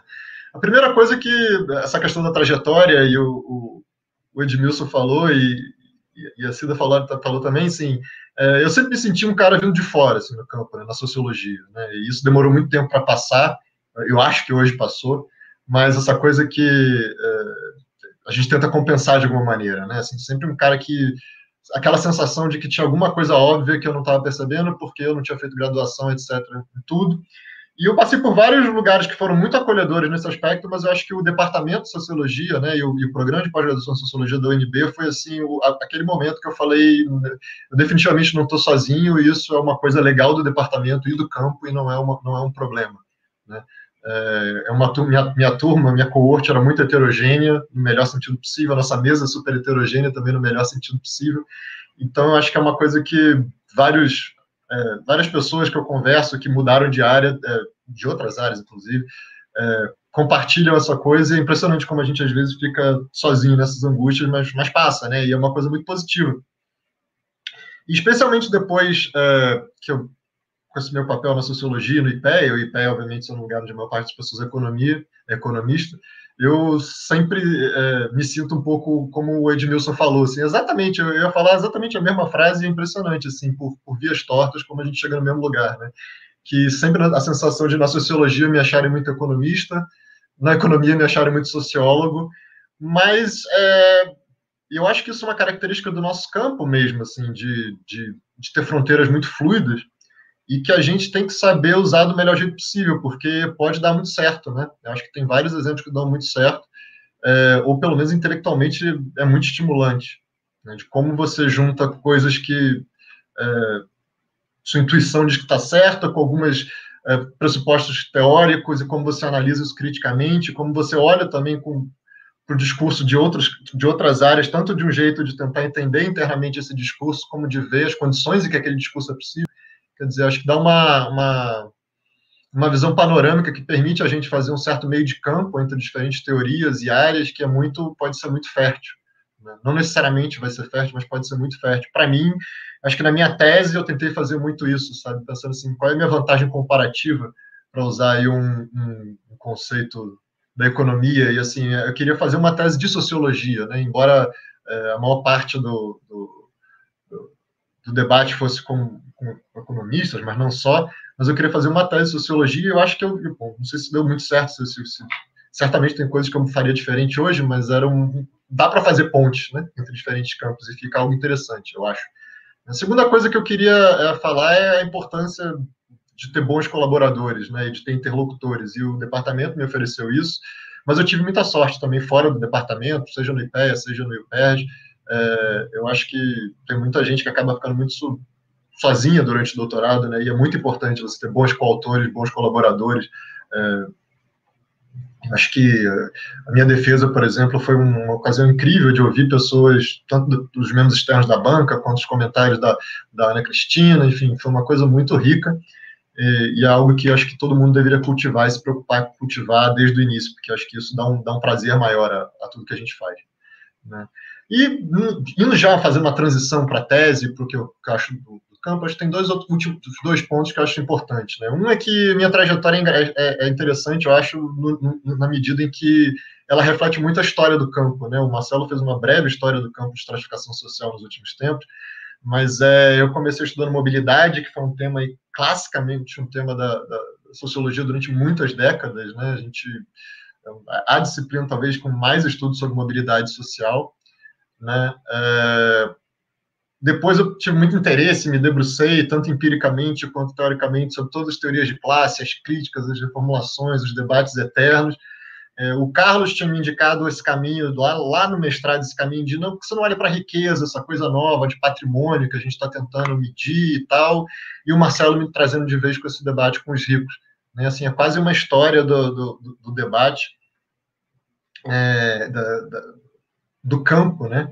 Que é muito interessante, e eu acho que mostra como o meu último ponto, que é isso, né? Ninguém está imune à história, né? A história é o mundo que está acontecendo em torno da gente, e não só nesse sentido de reproduzir um pouco os debates históricos do campo, mas até o mundo no sentido mais amplo, né? Eu escrevi minha tese em 2014, 2015, 2016, basicamente. Eu consegui chegar nela tarde, né? Eu basicamente defendi um projeto que eu acabei mudando tudo para a tese, né? Acho que não sei se nenhum orientador gosta que se fale isso, né? De mudar nos últimos 2 anos, ano e meio, não tudo, né? Todo o campo, mas mudar a análise empírica toda. E, assim, foi um momento em que já havia a possibilidade de eu fazer uma tese um pouco revisionista, no sentido de reavaliar com um olhar mais calmo e mais crítico a história recente do Brasil naquela hora. Mas se eu tivesse escrito a tese 2 anos antes ou 2 anos depois, ela seria completamente diferente. Eu acho que 2, 3 anos antes, para mim, teria sido até intelectualmente difícil conjugar os meus resultados empíricos com os resultados empíricos de outras fontes, né? Porque, na verdade, era um momento de muito otimismo e de resultados muito positivos. Então, assim, a gente sempre fala, né, como as pessoas são feitas aí pela estrutura e pelo contexto em que elas se inserem, e na minha trajetória intelectual eu sinto isso na pele, assim, como o timing faz muita diferença, e eu não tenho nenhuma ilusão que o timing também faz muita diferença, inclusive na recepção boa que a minha tese teve, né? Se fosse um pouco antes, provavelmente não seria nem um pouco recebido do mesmo jeito, enfim, acho que isso é uma outra questão. Então, na tese, o que eu fiz, basicamente, o Marcelo botou essa pulga, ele correu atrás e eu fui junto com ele de caçar em biblioteca, e foi uma das coisas mais legais, que dados que a gente poderia usar, e aí a gente conseguiu encontrar dados da Receita Federal sobre o imposto de renda, e com isso tentar estimar pela primeira vez uma série longa, aí, desde a década de 20, da desigualdade no Brasil, olhando para o topo da distribuição de renda, né? Então, algo que foi extremamente influenciado pela agenda do Marcelo, pela agenda internacional aí levantada pelo Piketty, ou reinaugurada pelo Piketty, né? E uma coisa que o Marcelo sempre me estimulou, e meus debates, tanto no departamento quanto fora também, era de pega essa série, faz uma análise, usa toda a questão empírica, quantitativa, etc., que você puder e quiser, mas não se prende à análise puramente econométrica, né? Tipo, faz sociologia, vamos dizer assim, né? Tipo, contrasta isso com ideias, força da época, com o que a gente sabe, com o debate, tenta contar uma história no sentido de você vai errar muita coisa, mas se você for o mais rigoroso possível, você pelo menos vai errar de um jeito que é interessante, né? Se você errar, vai ser um jeito interessante para os outros, né? E aí isso deu muita cara, né, do que foi. Eu acho que também ajudou muito toda a minha trajetória intelectual, meio que eu consegui me reconciliar com ela, vamos dizer assim, de tentar contar uma história que, no fundo, é uma história de economia política mesmo, da desigualdade e da reprodução da desigualdade no topo, né, e que dá ênfase muito mais aos ciclos políticos e mecanismos institucionais do que a simplesmente fatores como educação, mudança setorial, crescimento econômico, etc. Eu acho que essa explicação a partir de políticas e crises políticas e arranjos de combinações de cardápios políticos, para assim dizer, para dizer de um jeito um pouco tosco, contam muito melhor a história do Brasil, e a partir daí tentar desenvolver alguma teoria, né, de quando os países se tornam mais ou menos desiguais, né? Não dá para entrar nisso em detalhes agora, mas qual é o papel de crises, né? Por que é tão difícil reduzir a desigualdade? Enfim, foram temas que, a partir do estudo empírico do Brasil, também tentar ter esse diálogo teórico num nível de abstração mais amplo, né? Isso enfim, algo que eu tenho, também continuo a trabalhar, e acho que é uma linha de pesquisa que eu estou tentando amadurecer ao longo do tempo, né? E aí eu acho que a minha visão do futuro do campo, né, para encerrar, eu acho que passa muito por aí, assim. Acho que primeiro quem tiver interesse por estratificação, desigualdade, a gente tem muito a saber ainda, né? E muito a saber, inclusive, no sentido descritivo da palavra, né? Muita coisa descritiva, às vezes, é menosprezada na academia, e a gente sempre quer explicar coisas, ou, enfim, tem outras agendas que acabaram ganhando prioridade, mas a descrição, o mero estabelecimento de fenômenos, eu acho que ainda tem um papel fundamental, e muito do que se tem feito que é influente vale mais até por dar a conhecer algo do mundo que a gente não sabia, né? E eu acho que nisso, quem tiver pendor para isso, de procurar novas fontes de dados históricos do Brasil, fazer um trabalho na interseção entre sociologia, história econômica e a própria história, né? Acho que tem muito a ser feito aí, muita coisa que a gente não sabe, muita coisa que precisa ser atualizada, e muitas formas de você casar essa discussão específica do Brasil, e acho que a nossa preocupação com o Brasil é inevitável, com um debate internacional, inclusive, né? Eu acho que, eu vou até falar isso, eu vou falar de jeito bem rápido, mas assim, a gente tem um problema que essa desigualdade sempre foi um tema, talvez o tema central da sociologia, como alguns falam, e é um campo que foi invadido, entre aspas, pela economia, né? Quer dizer, a economia virou a ciência que ocupa o papel de maior prestígio e recursos, etc. E isso é bom e é ruim. Eu acho que, como disse o Edmilson, e há várias economias aí, não precisa ser só heterodoxa, eu tenho certeza que concordo com isso, né? Eu acho que todos os diálogos são possíveis e são muito interessantes. A economia também é muito mais eclética do que a gente imagina, tá? A gente não tem esse arcabouço. A estrutura dos campos é diferente, mas a economia é muito mais eclética e dá para conversar muita coisa. Acho que todas as grandes explicações interessantes hoje em dia, elas tentam articular mercados e instituições de um jeito bastante crítico até, e não como oposição, mas como um condiciona o outro. é por aí que eu tento ir. Eu acho que sociologia econômica tem muita coisa a dar. São estudos, até não tem nem tantos estudos quantitativos em sociologia econômica, mas é uma literatura que eu gosto muito de ler, e eu acho que para alunos e professores, etc., é um campo que tem muito a oferecer, né? Então, eu acho que essa tentativa de articular e de dissolver um pouco essas fronteiras, sem perder o caráter assim, sociológico, de fato, porque a gente nunca vai ser economista e vice-versa, mas de ter uma fertilização cruzada, assim, eu acho que vai fazer muito bem para todo mundo, né? E aí, para terminar, eu acho que, assim, do ponto de vista de ensino e de futuro, não tem muito jeito, eu sempre vou fazer propaganda do meu lado, então acho que um treinamento quantitativo ele tende a ser cada vez mais forte, né? Inclusive, acho que pode ser algo muito útil até para quem não tem nenhuma intenção de trabalhar com dados quantitativos, né, com programação, etc., porque, de qualquer maneira, assim, acho que a virada empírica ela é inevitável, essa virada empírica pode ser quant ou quali, e seria ótimo que todo mundo soubesse se defender ou se virar nos dois campos, e eu acho que o campo quantitativo em especial merece atenção, inclusive porque os números têm uma força, às vezes, que eles são muito furados, mas eles só por existirem são repetidos infinitamente, né? E tem coisa de sociologia econômica mostrando isso. E os desafios teóricos na verdade, o cardápio vasto que a gente tem de teorias que não são tão compatíveis ou coerentes entre si, o que gera também muito espaço para a criatividade, né? E como eu disse, eu acho que essa articulação aí, pensar teoricamente, criticamente, essa relação de mercados, instituições, e ordenar isso debaixo de grandes perguntas, do tipo, quando os países ficam mais ou menos desiguais, eu acho que isso é uma coisa que a sociologia sempre fez e deve continuar fazendo. É isso, espero não ter estourado meu tempo. Obrigado, viu, gente? Pedro, obrigado também pela sua fala.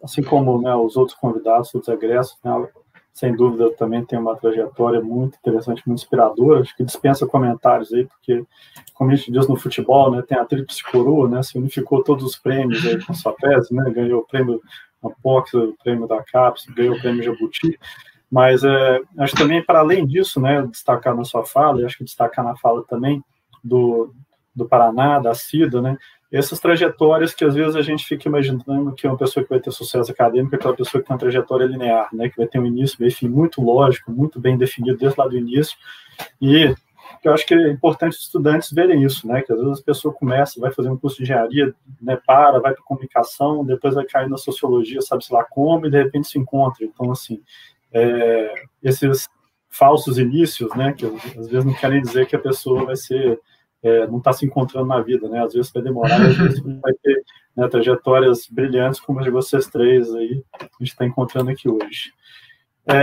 Gente, antes de passar para as perguntas, a gente vai passar também mais um vídeo, né? A Carolina Faroni Bertanha, cuja dissertação de mestrado, defendida ano passado, recebeu o prêmio Brasília 60 anos.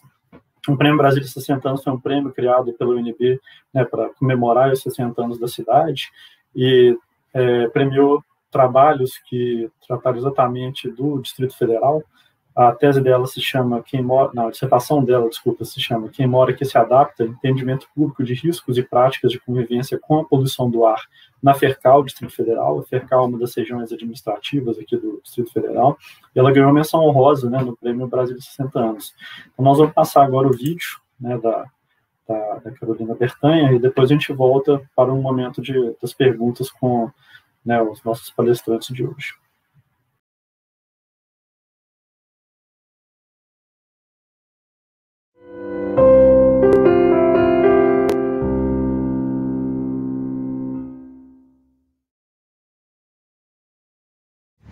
Boa noite a todas e todos. Meu nome é Carol Bertanha, eu sou doutoranda aqui do programa de pós-graduação em Sociologia.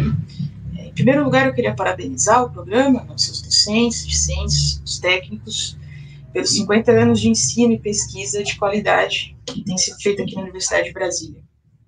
E eu queria falar também um pouco sobre a pesquisa de mestrado que eu desenvolvi sob a orientação do professor Thiago Duarte.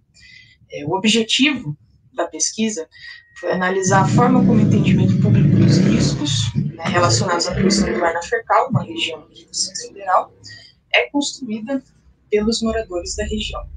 Então, a FERCAL surgiu aí, junto com a construção de Brasília. exatamente porque lá estão disponíveis insumos para a produção de cimento. Então, a partir final dos anos 50, 2 grandes fábricas se instalaram lá para produzir cimento, que foi a Ciplan e a Tocantins Cimentos, hoje em dia Votorantim, né? O que acontece é que a produção de cimento não é uma atividade muito sustentável, né? Então, não é de se esperar aí que a Fercal seja com altos índices de poluição do ar, né? E esses altos índices acarretam diversos problemas de saúde, problemas respiratórios, cardiovasculares, entre outros, né? E a população da Fercal reconhece, né, a existência dessa poluição e reconhece que ela acarreta riscos para a sua saúde, para o seu bem-estar, para a sua qualidade de vida. Então, essa população, ela constrói, a partir de uma série de elementos sociais, culturais, espaciais, e assim por diante, o seu entendimento sobre esses riscos. Tá? Então, geralmente, nesses casos de áreas poluídas pela produção industrial, você tem uma literatura que aponta que quanto mais incerteza tiver envolvida na situação, menos informações científicas confiáveis estariam disponíveis para guiar a percepção que as pessoas têm. Entretanto, aí no caso da Fercal, os malefícios da poluição do ar, elas estão muito bem sedimentadas na literatura especializada. Você tem um aparato institucional que aponta esses altos índices de partículas totais em suspensão, você tem pesquisas epidemiológicas que correlacionam a baixa qualidade do ar e doenças respiratórias na região também. Então, não seria essa falta de incerteza e a falta de acesso dos moradores a essas informações que diminuiriam a percepção que eles têm dos riscos presentes lá, né, diferente do que os modelos de déficit apontam.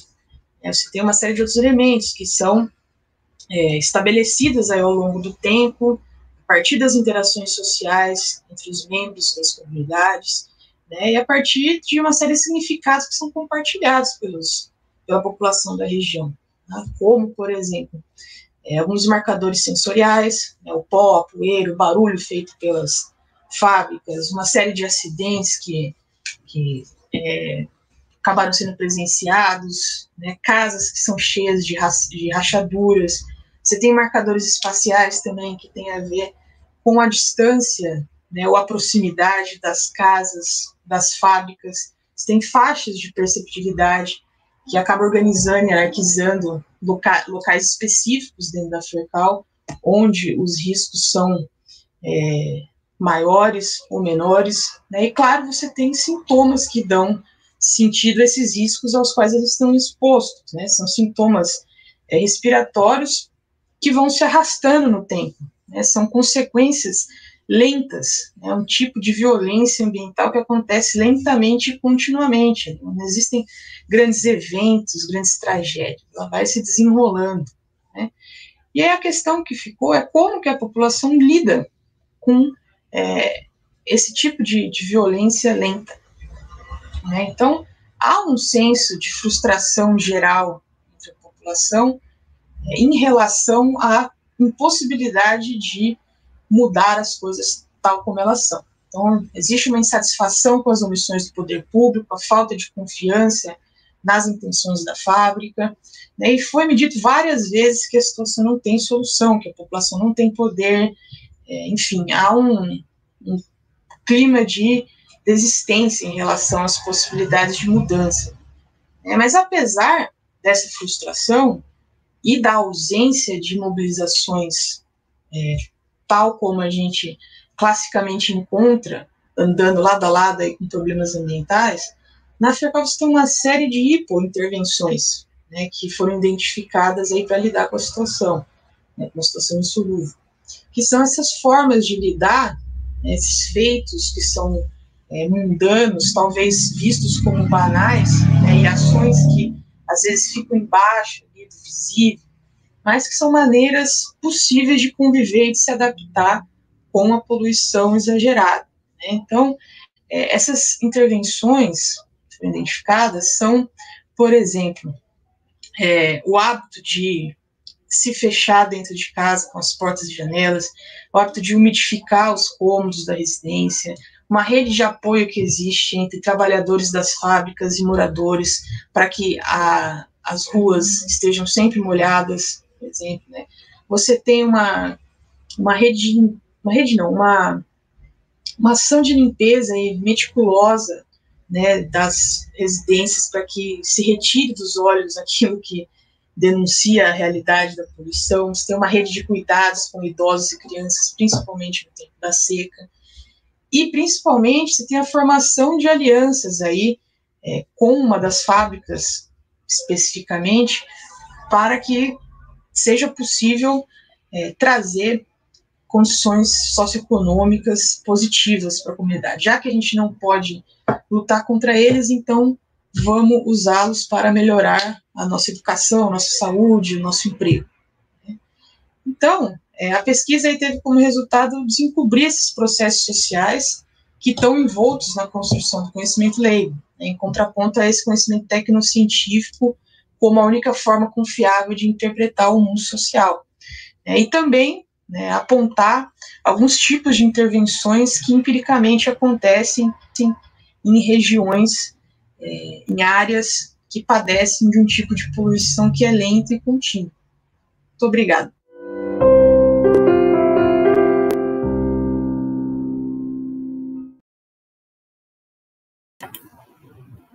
Bem, parabenizar a Carolina.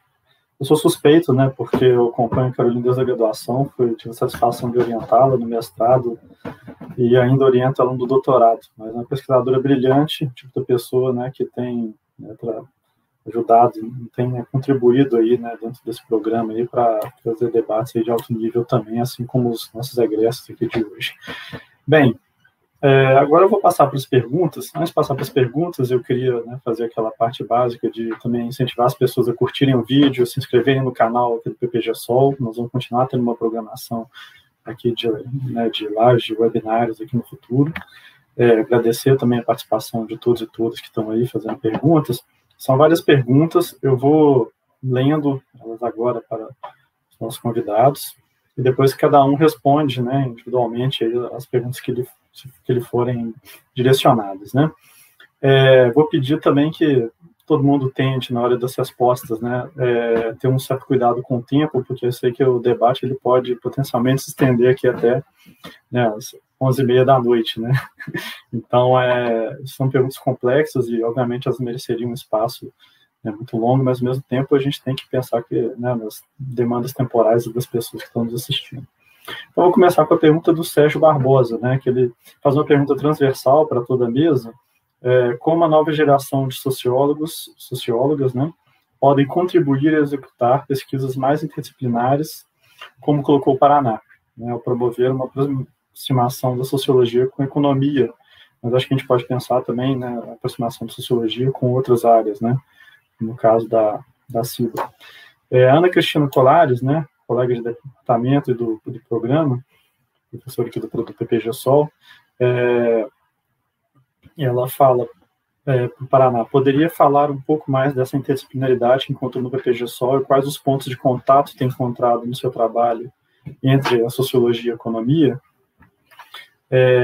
Matheus Ribeiro começa a sua pergunta parabenizando a mesa e pergunta para a Cida, né, como você vê a atualidade do objeto de sua tese no contexto político-social contemporâneo?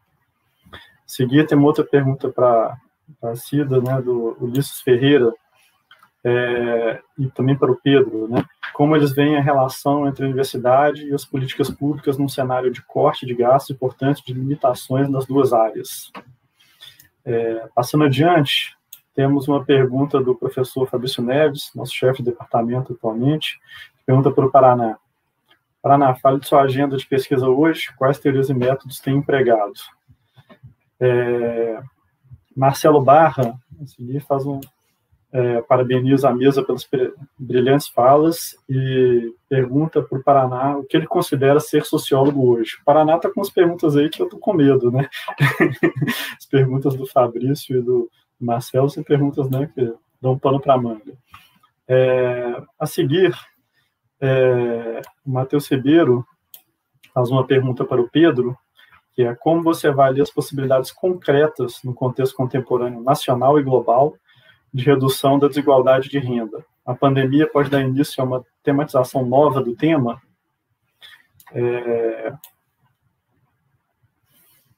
A próxima pergunta é do Ricardo Feste, vai para o Pedro. E, em sua tese, você afirma que a desigualdade no Brasil foi historicamente diferente da dos Estados Unidos e Europa, sofrendo pouca alteração a longo prazo. Qual a importância do passado escravocrata nisso? Eu perdi uma pergunta da Ana Cristina, né, que foi anteriormente a pergunta do Ricardo Feste, que é uma pergunta para o Pedro, né? Seu trabalho, ao narrar brilhantemente a história da desigualdade no Brasil, ganhou diversos prêmios. Esses prêmios, inclusive o Jabuti, repercutiram de alguma forma nos seus projetos de trabalho? Então é isso. Vou passar agora primeiro a palavra para Maria Aparecida Chagas Ferreira, para ela poder responder as perguntas que foram direcionadas a elas. Posteriormente eu volto com o Paraná e depois eu volto com o Pedro. E vamos lá. Obrigada pela pergunta. Eu vou me deter sobre, na pergunta, né, alguém que mencionou sobre o objeto da tese e contexto político-social contemporâneo, né?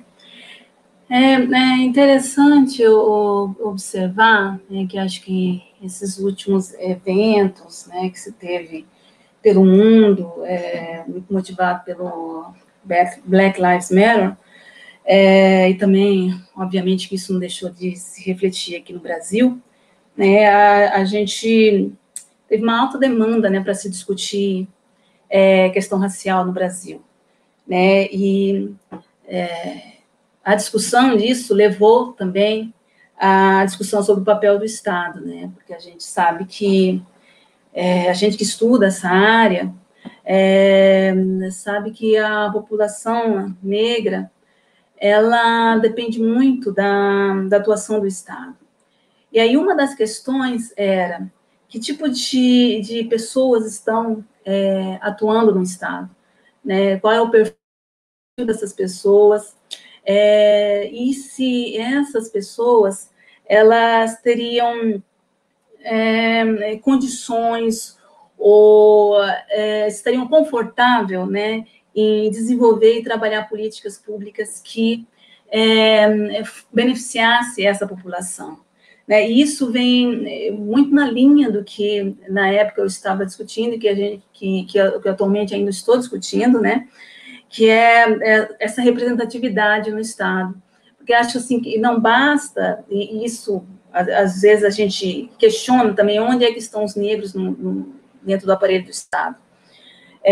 Porque não basta, obviamente, você ter pessoas com um determinado tipo de representação, mas que essas pessoas não têm a sensibilidade de olhar, de desenvolver, formular, implementar políticas que atendam diretamente às pessoas que mais precisam, né?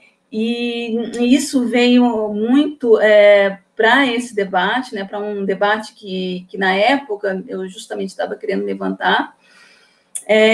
Se as pessoas que estão na engrenagem do Estado, elas olham para esse público, e se elas olham para esse público, se essas políticas elas são de tal forma desenhadas para atender a necessidade dessa população, quer seja, né, se essa burocracia está ali, se ela é um reflexo, né, direto dessa população, desse público beneficiado, ou se, mesmo não sendo, essa burocracia, ela tem uma atuação mais ativa, né, porque também o que se muito debateu com esses acontecimentos é que também não basta você ter pessoas que representem demograficamente determinado público, se essa pessoa também, se essas pessoas, ou se a burocracia em si, ela não, obviamente, não trabalha em função, em prol das necessidades desse público, né, que ela representa demograficamente, né, e isso acho que a gente pode fazer algumas reflexões e encontrar alguns questionamentos atualmente, né, onde é que estão essas pessoas, e essas pessoas estando lá, se elas atendem, né, aos interesses e às expectativas, enfim, daquele público, quer seja quando a gente analisa por uma questão de gênero, quer seja quando a gente analisa por uma questão racial. Acho que é isso, Tiago. E mais à frente, eu acho que talvez, se eu tiver mais oportunidade, nos considerando, eu posso falar sobre essa questão do cenário de cortes, né, para a área aí de sociologia e para toda a universidade. Obrigado, Amin. Cida, vou passar a palavra para o Paraná também responder as perguntas. São perguntas extremamente difíceis, né? Eu não sei se eu vou conseguir responder, não, sinceramente, mas eu vou tentar fazer isso dentro da maior brevidade possível. Como promover a interdisciplinaridade, e depois foi me perguntado também, para falar um pouco mais dessa interdisciplinaridade, como se deu o diálogo com a economia, né? Veja, eu entrei no programa, não foi para estudar nada relacionado à economia, né? Foi desde o início, aí sim, para estudar tecnologia, ativismo digital, coisas do tipo, né? Então, eu saí de algo como cyberativismo e a politização da tecnologia para digitalização das finanças, né? E isso teve a ver com o enquadramento que foi se produzindo à luz das descobertas de pesquisas, né? Que foram apontando sistematicamente para mim essa afinidade que parecia coincidente demais para ser verdade, né? Entre essas dimensões da transformação econômica e o processo mais amplo de desenvolvimento tecnológico no campo das tecnologias da informação e da comunicação, que estavam ligados a uma série de desdobramentos que impactavam profundamente aquele objeto inicial que orientou o meu projeto de seleção quando eu entrei no mestrado, né? Isso foi se impondo com uma tal força em que eu resolvi migrar, então, para a leitura disso, né? Quer dizer, eu comecei, foi, portanto, então, uma exigência do próprio trabalho de pesquisa, né? Como eu tentei apontar na minha fala inicial. Quanto mais eu estudei esse assunto, mais me foi ficando claro, como eu apontei, inclusive, rapidamente, que alguns dos desenvolvimentos tecnológicos, né, que se tornaram fundamentais para pensar o problema da politização da tecnologia e do cyberativismo na conjuntura contemporânea, tinham tudo a ver com uma reconfiguração muito mais ampla que acontece a partir da década de 60 e 70 nas economias como um todo, o próprio surgimento da internet, o que isso tem a ver com toda uma conjuntura política e social. Eu acho que o Pedro foi muito feliz em apontar algo que apareceu para ele de um modo e apareceu para mim de outro, que é a inseparabilidade entre economia e política na configuração da dinâmica social, né? Isso apareceu para mim de maneira muito, muito forte na leitura desse objeto. E aí, inclusive, dimensões de configuração macroeconômicas, né, que estavam intimamente, por exemplo, políticas globais de regulação da internet que impactavam diretamente na maneira de como nós nos relacionamos com o uso da internet cotidianamente nos espaços mais individualizados possíveis, né? Então, inclusive, pensar, até hoje, né, tenho com alguns colegas do departamento, como é o caso do professor Fabrício, a gente se aventurou até a escrever um artigo sobre isso, pensar teoricamente a inter-relação entre as dimensões micro e macro sociológica acabou se tornando um desafio fundamental imposto por esse problema empírico dos mercados e do desenvolvimento das tecnologias em imbricamento com o avanço da liberalização e reconfiguração dos mercados. E, para isso, eu procurei um diálogo institucional com a economia, né? Inclusive contando primeiro, com o incentivo generoso do meu orientador, que em nenhum momento me desencorajou a fazer isso, mas ativou, né, enormemente essa necessidade, e um diálogo que eu fui buscar, inclusive, né, inicialmente interlocutores no campo da economia, diretos no Departamento de Economia da UNB, mas em outros lugares, interlocutores esses, como o caso da professora Maria de Lourdes Hollenberg Molo, uma especialista em dinheiro e moeda conhecida no Brasil, que acabou se tornando a minha orientadora de doutorado, e uma orientação que foi muito importante, claro, naturalmente, junto do processo de orientação.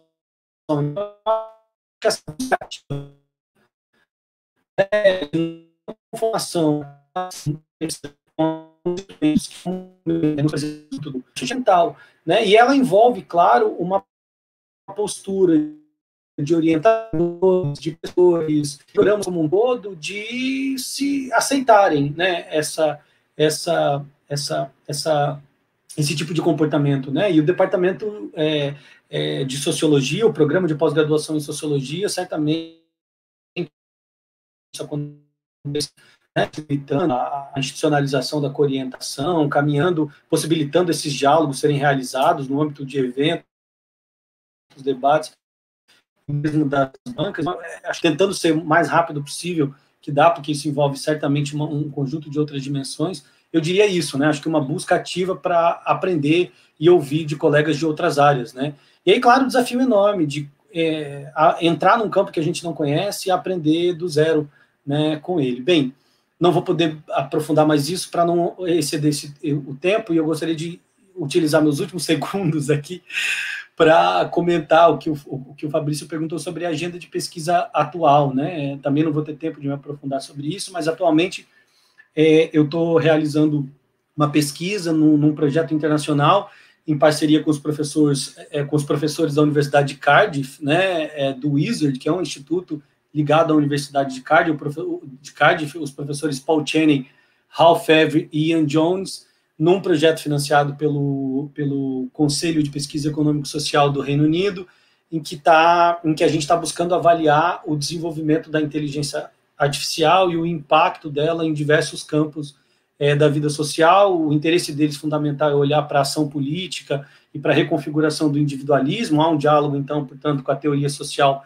muito forte, mas a parte que nos cabe, né, aqui no Brasil, junto com outros colegas da UNB, da UFC, da Federal do Rio Grande do Norte, é ler esse processo de automação e avanço da inteligência artificial na atividade socioeconômica à luz de realidades sociais marcadas por heterogeneidade tecnológica, oferta abundante de mão de obra, desigualdade, reprimarização econômica, portanto, que não entram no diálogo corrente dessa utopia ou dessa distopia tecnológica de automação generalizada, né? Então, uma tentativa de dar um passo atrás e olhar isso um pouco com mais ceticismo à luz das realidades diversas da economia e das sociedades globais. A gente ainda está na fase inicial dessa pesquisa, levantando algumas informações, alguns dados, fazendo uma revisão sistemática, enfim, em resumo, é basicamente o que eu tenho me dedicado agora. Lamento não poder desenvolver mais para não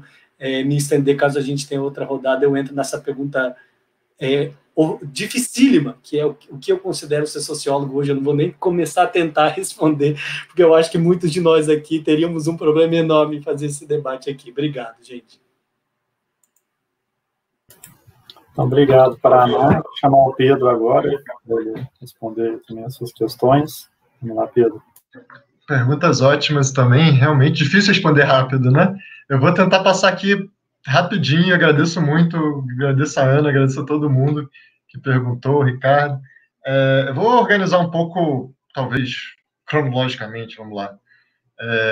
Essa questão do passado escravista, né, na conformação da desigualdade brasileira, é um tema que eu tenho uma vontade cada vez maior de estudar.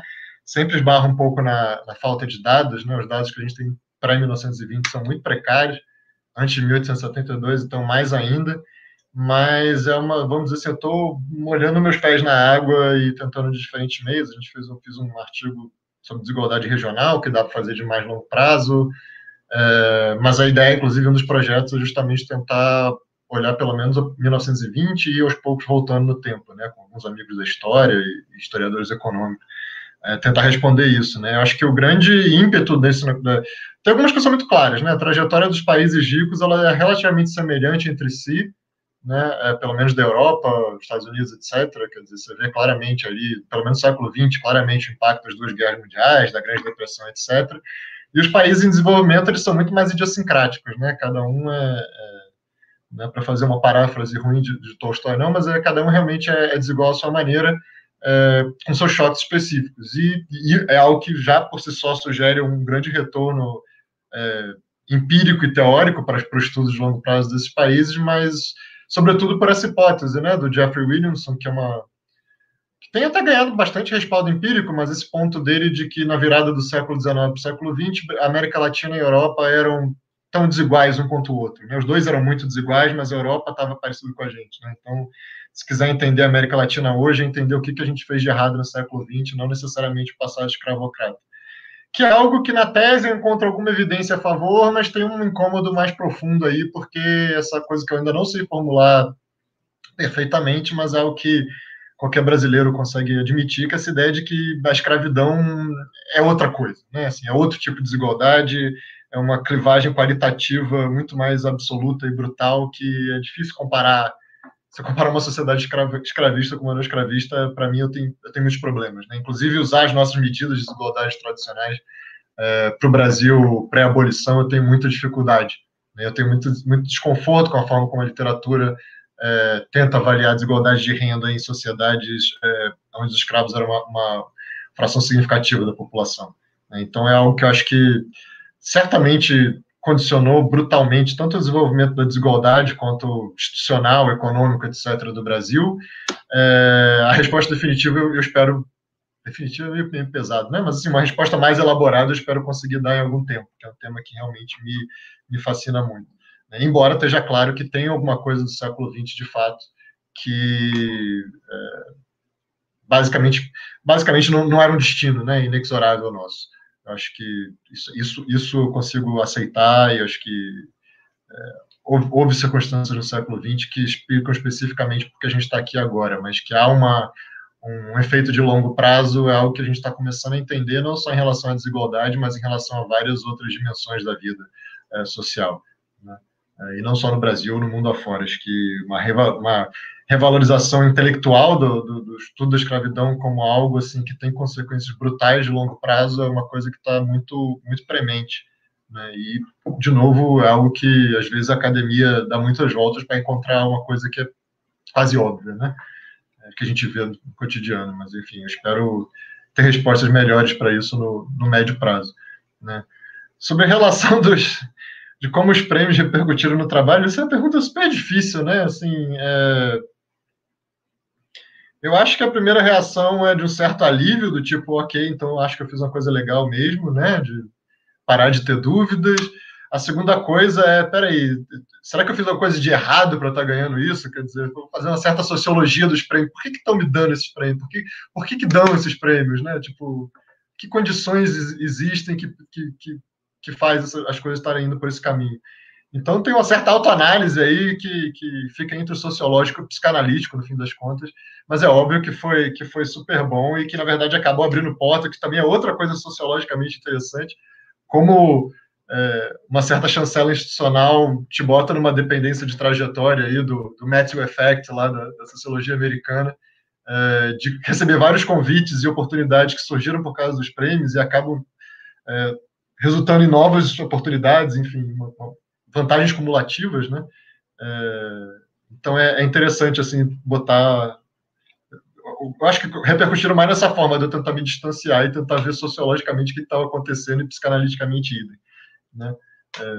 Porque, enfim, no fundo, é tudo muito esquisito, né? E, no final, para responder rapidinho as possibilidades de redução da desigualdade nacional e global com a pandemia, eu acho que se eu tivesse que apostar numa bolsa de apostas, eu botaria na categoria que fosse a menor possibilidade possível. Assim, não tem nada que sugira, embora eu possa estar redondamente enganado, eu acho que não é zero, mas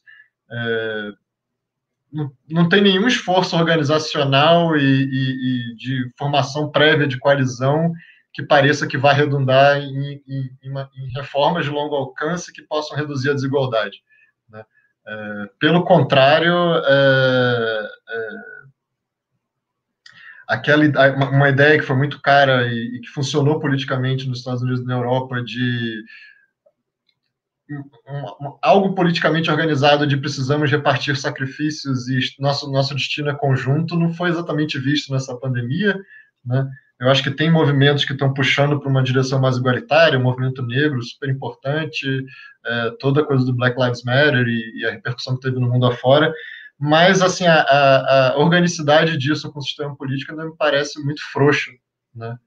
No Brasil, por exemplo, e no fim das contas, acho que uma boa parte do conceito da preocupação com a desigualdade ainda é muito acadêmico e tecnocrático, né, nesse sentido.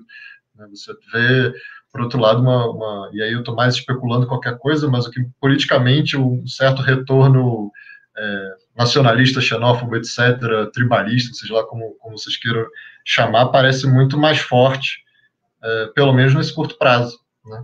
Então, eu vejo pouca possibilidade de redução expressiva da desigualdade nacional e global, a não ser que as coisas piorem muito, né? O que é sempre uma possibilidade, né? Piorem muito e gerem novidades no meio do caminho, também pode acontecer, mas nesse momento eu acho muito difícil e eu estou muito preocupado, especialmente com o Brasil, e eu juro que eu vou encerrar agora. Estou preocupado muito, especialmente no Brasil, com o que vai ser, digamos assim, no início do próximo ano, né, em que o auxílio emergencial de fato acaba e a economia continua em ruínas, né, então assim, vai ter um certo choque de realidade que, salvo alguma recuperação rápida e esperada, vai ter consequências sociais e políticas bem visíveis, né. Enfim, tudo isso é para dizer que eu sou bastante cético e pessimista, mas também, assim, eu sou cético e pessimista por natureza, então pode ter que descontar também algo aí de inclinação, né? Mas é isso. Obrigado, gente. Obrigado pelas perguntas. Pena que o nosso tempo sempre é curto, porque a vida é assim, né? Obrigado, Pedro. Obrigado, Paraná. Obrigado, Cida. Seria ótimo se fosse um pouquinho mais cedo, a gente pudesse dar um pouquinho mais de tempo para vocês estenderem, mas já são 9 horas da noite, né? Então, dado o avançado da hora, vamos caminhar agora para concluir esse webinário. Antes de concluir, né, eu queria divulgar que entre os dias 3 e 6 de novembro, ou seja, daqui a 2 semanas aproximadamente, nós vamos ter a Semana de Sociologia aqui do UNB, né, organizada também pelo PPG-Sol. Convidar todos e todas para participarem. Ela vai acontecer exatamente nesse canal, então se vocês estiverem interessadas, se inscrevam no canal, porque os vídeos vão ser passados aqui, né, ao vivo. A programação está sendo finalizada, mas a gente espera que até sexta-feira, se não for sexta-feira, o mais breve possível, vai estar disponível, né, no site do departamento, vai estar disponível no Facebook, nas redes sociais, né, do PPG-Sol. Aproveitar para agradecer mais uma vez, né, nossos 3 convidados, né, com suas falas extremamente inspiradoras, tanto, né, para estudantes, né, de pós-graduação, de graduação, que estão aí querendo seguir uma carreira seja na administração pública, seja na pesquisa, no ensino. Acho que nós temos 3 exemplos aqui maravilhosos de pessoas que passaram pelo PPG-Sol, né, e com carreiras extremamente destacadas já, né, são jovens, mas são carreiras já destacadas. Mas, né, não posso deixar de terminar sem parabenizar, né, o próprio programa de pós-graduação em Sociologia, que completa aí 50 anos esse ano, né, uma trajetória muito importante dentro da sociologia brasileira, né, tanto de ensino, pesquisa, extensão, de formação de quadros como esses, né, que nós vimos aqui hoje. Parabenizar também, né, não esquecer novamente o Jonas e a Carol pelos prêmios recebidos, e dizer que as comemorações continuam agora na Semana de Sociologia. Então, convido todo mundo aí, né, todos e todas, né, para acompanhar essa programação que vem por aí. Então, Paraná, Cida, Pedro, muito obrigado por estar aqui com a gente. Agradecer a todos aqueles que tiveram nas outras, né, webinários aqui também, contando um pouco da história desse programa, e até bastante breve. Obrigada. Valeu, pessoal. Muitíssimo obrigado pela oportunidade. Foi um prazer. Obrigada pelo convite. Prazer mesmo. Obrigada por me convidar para a festa. Tchau.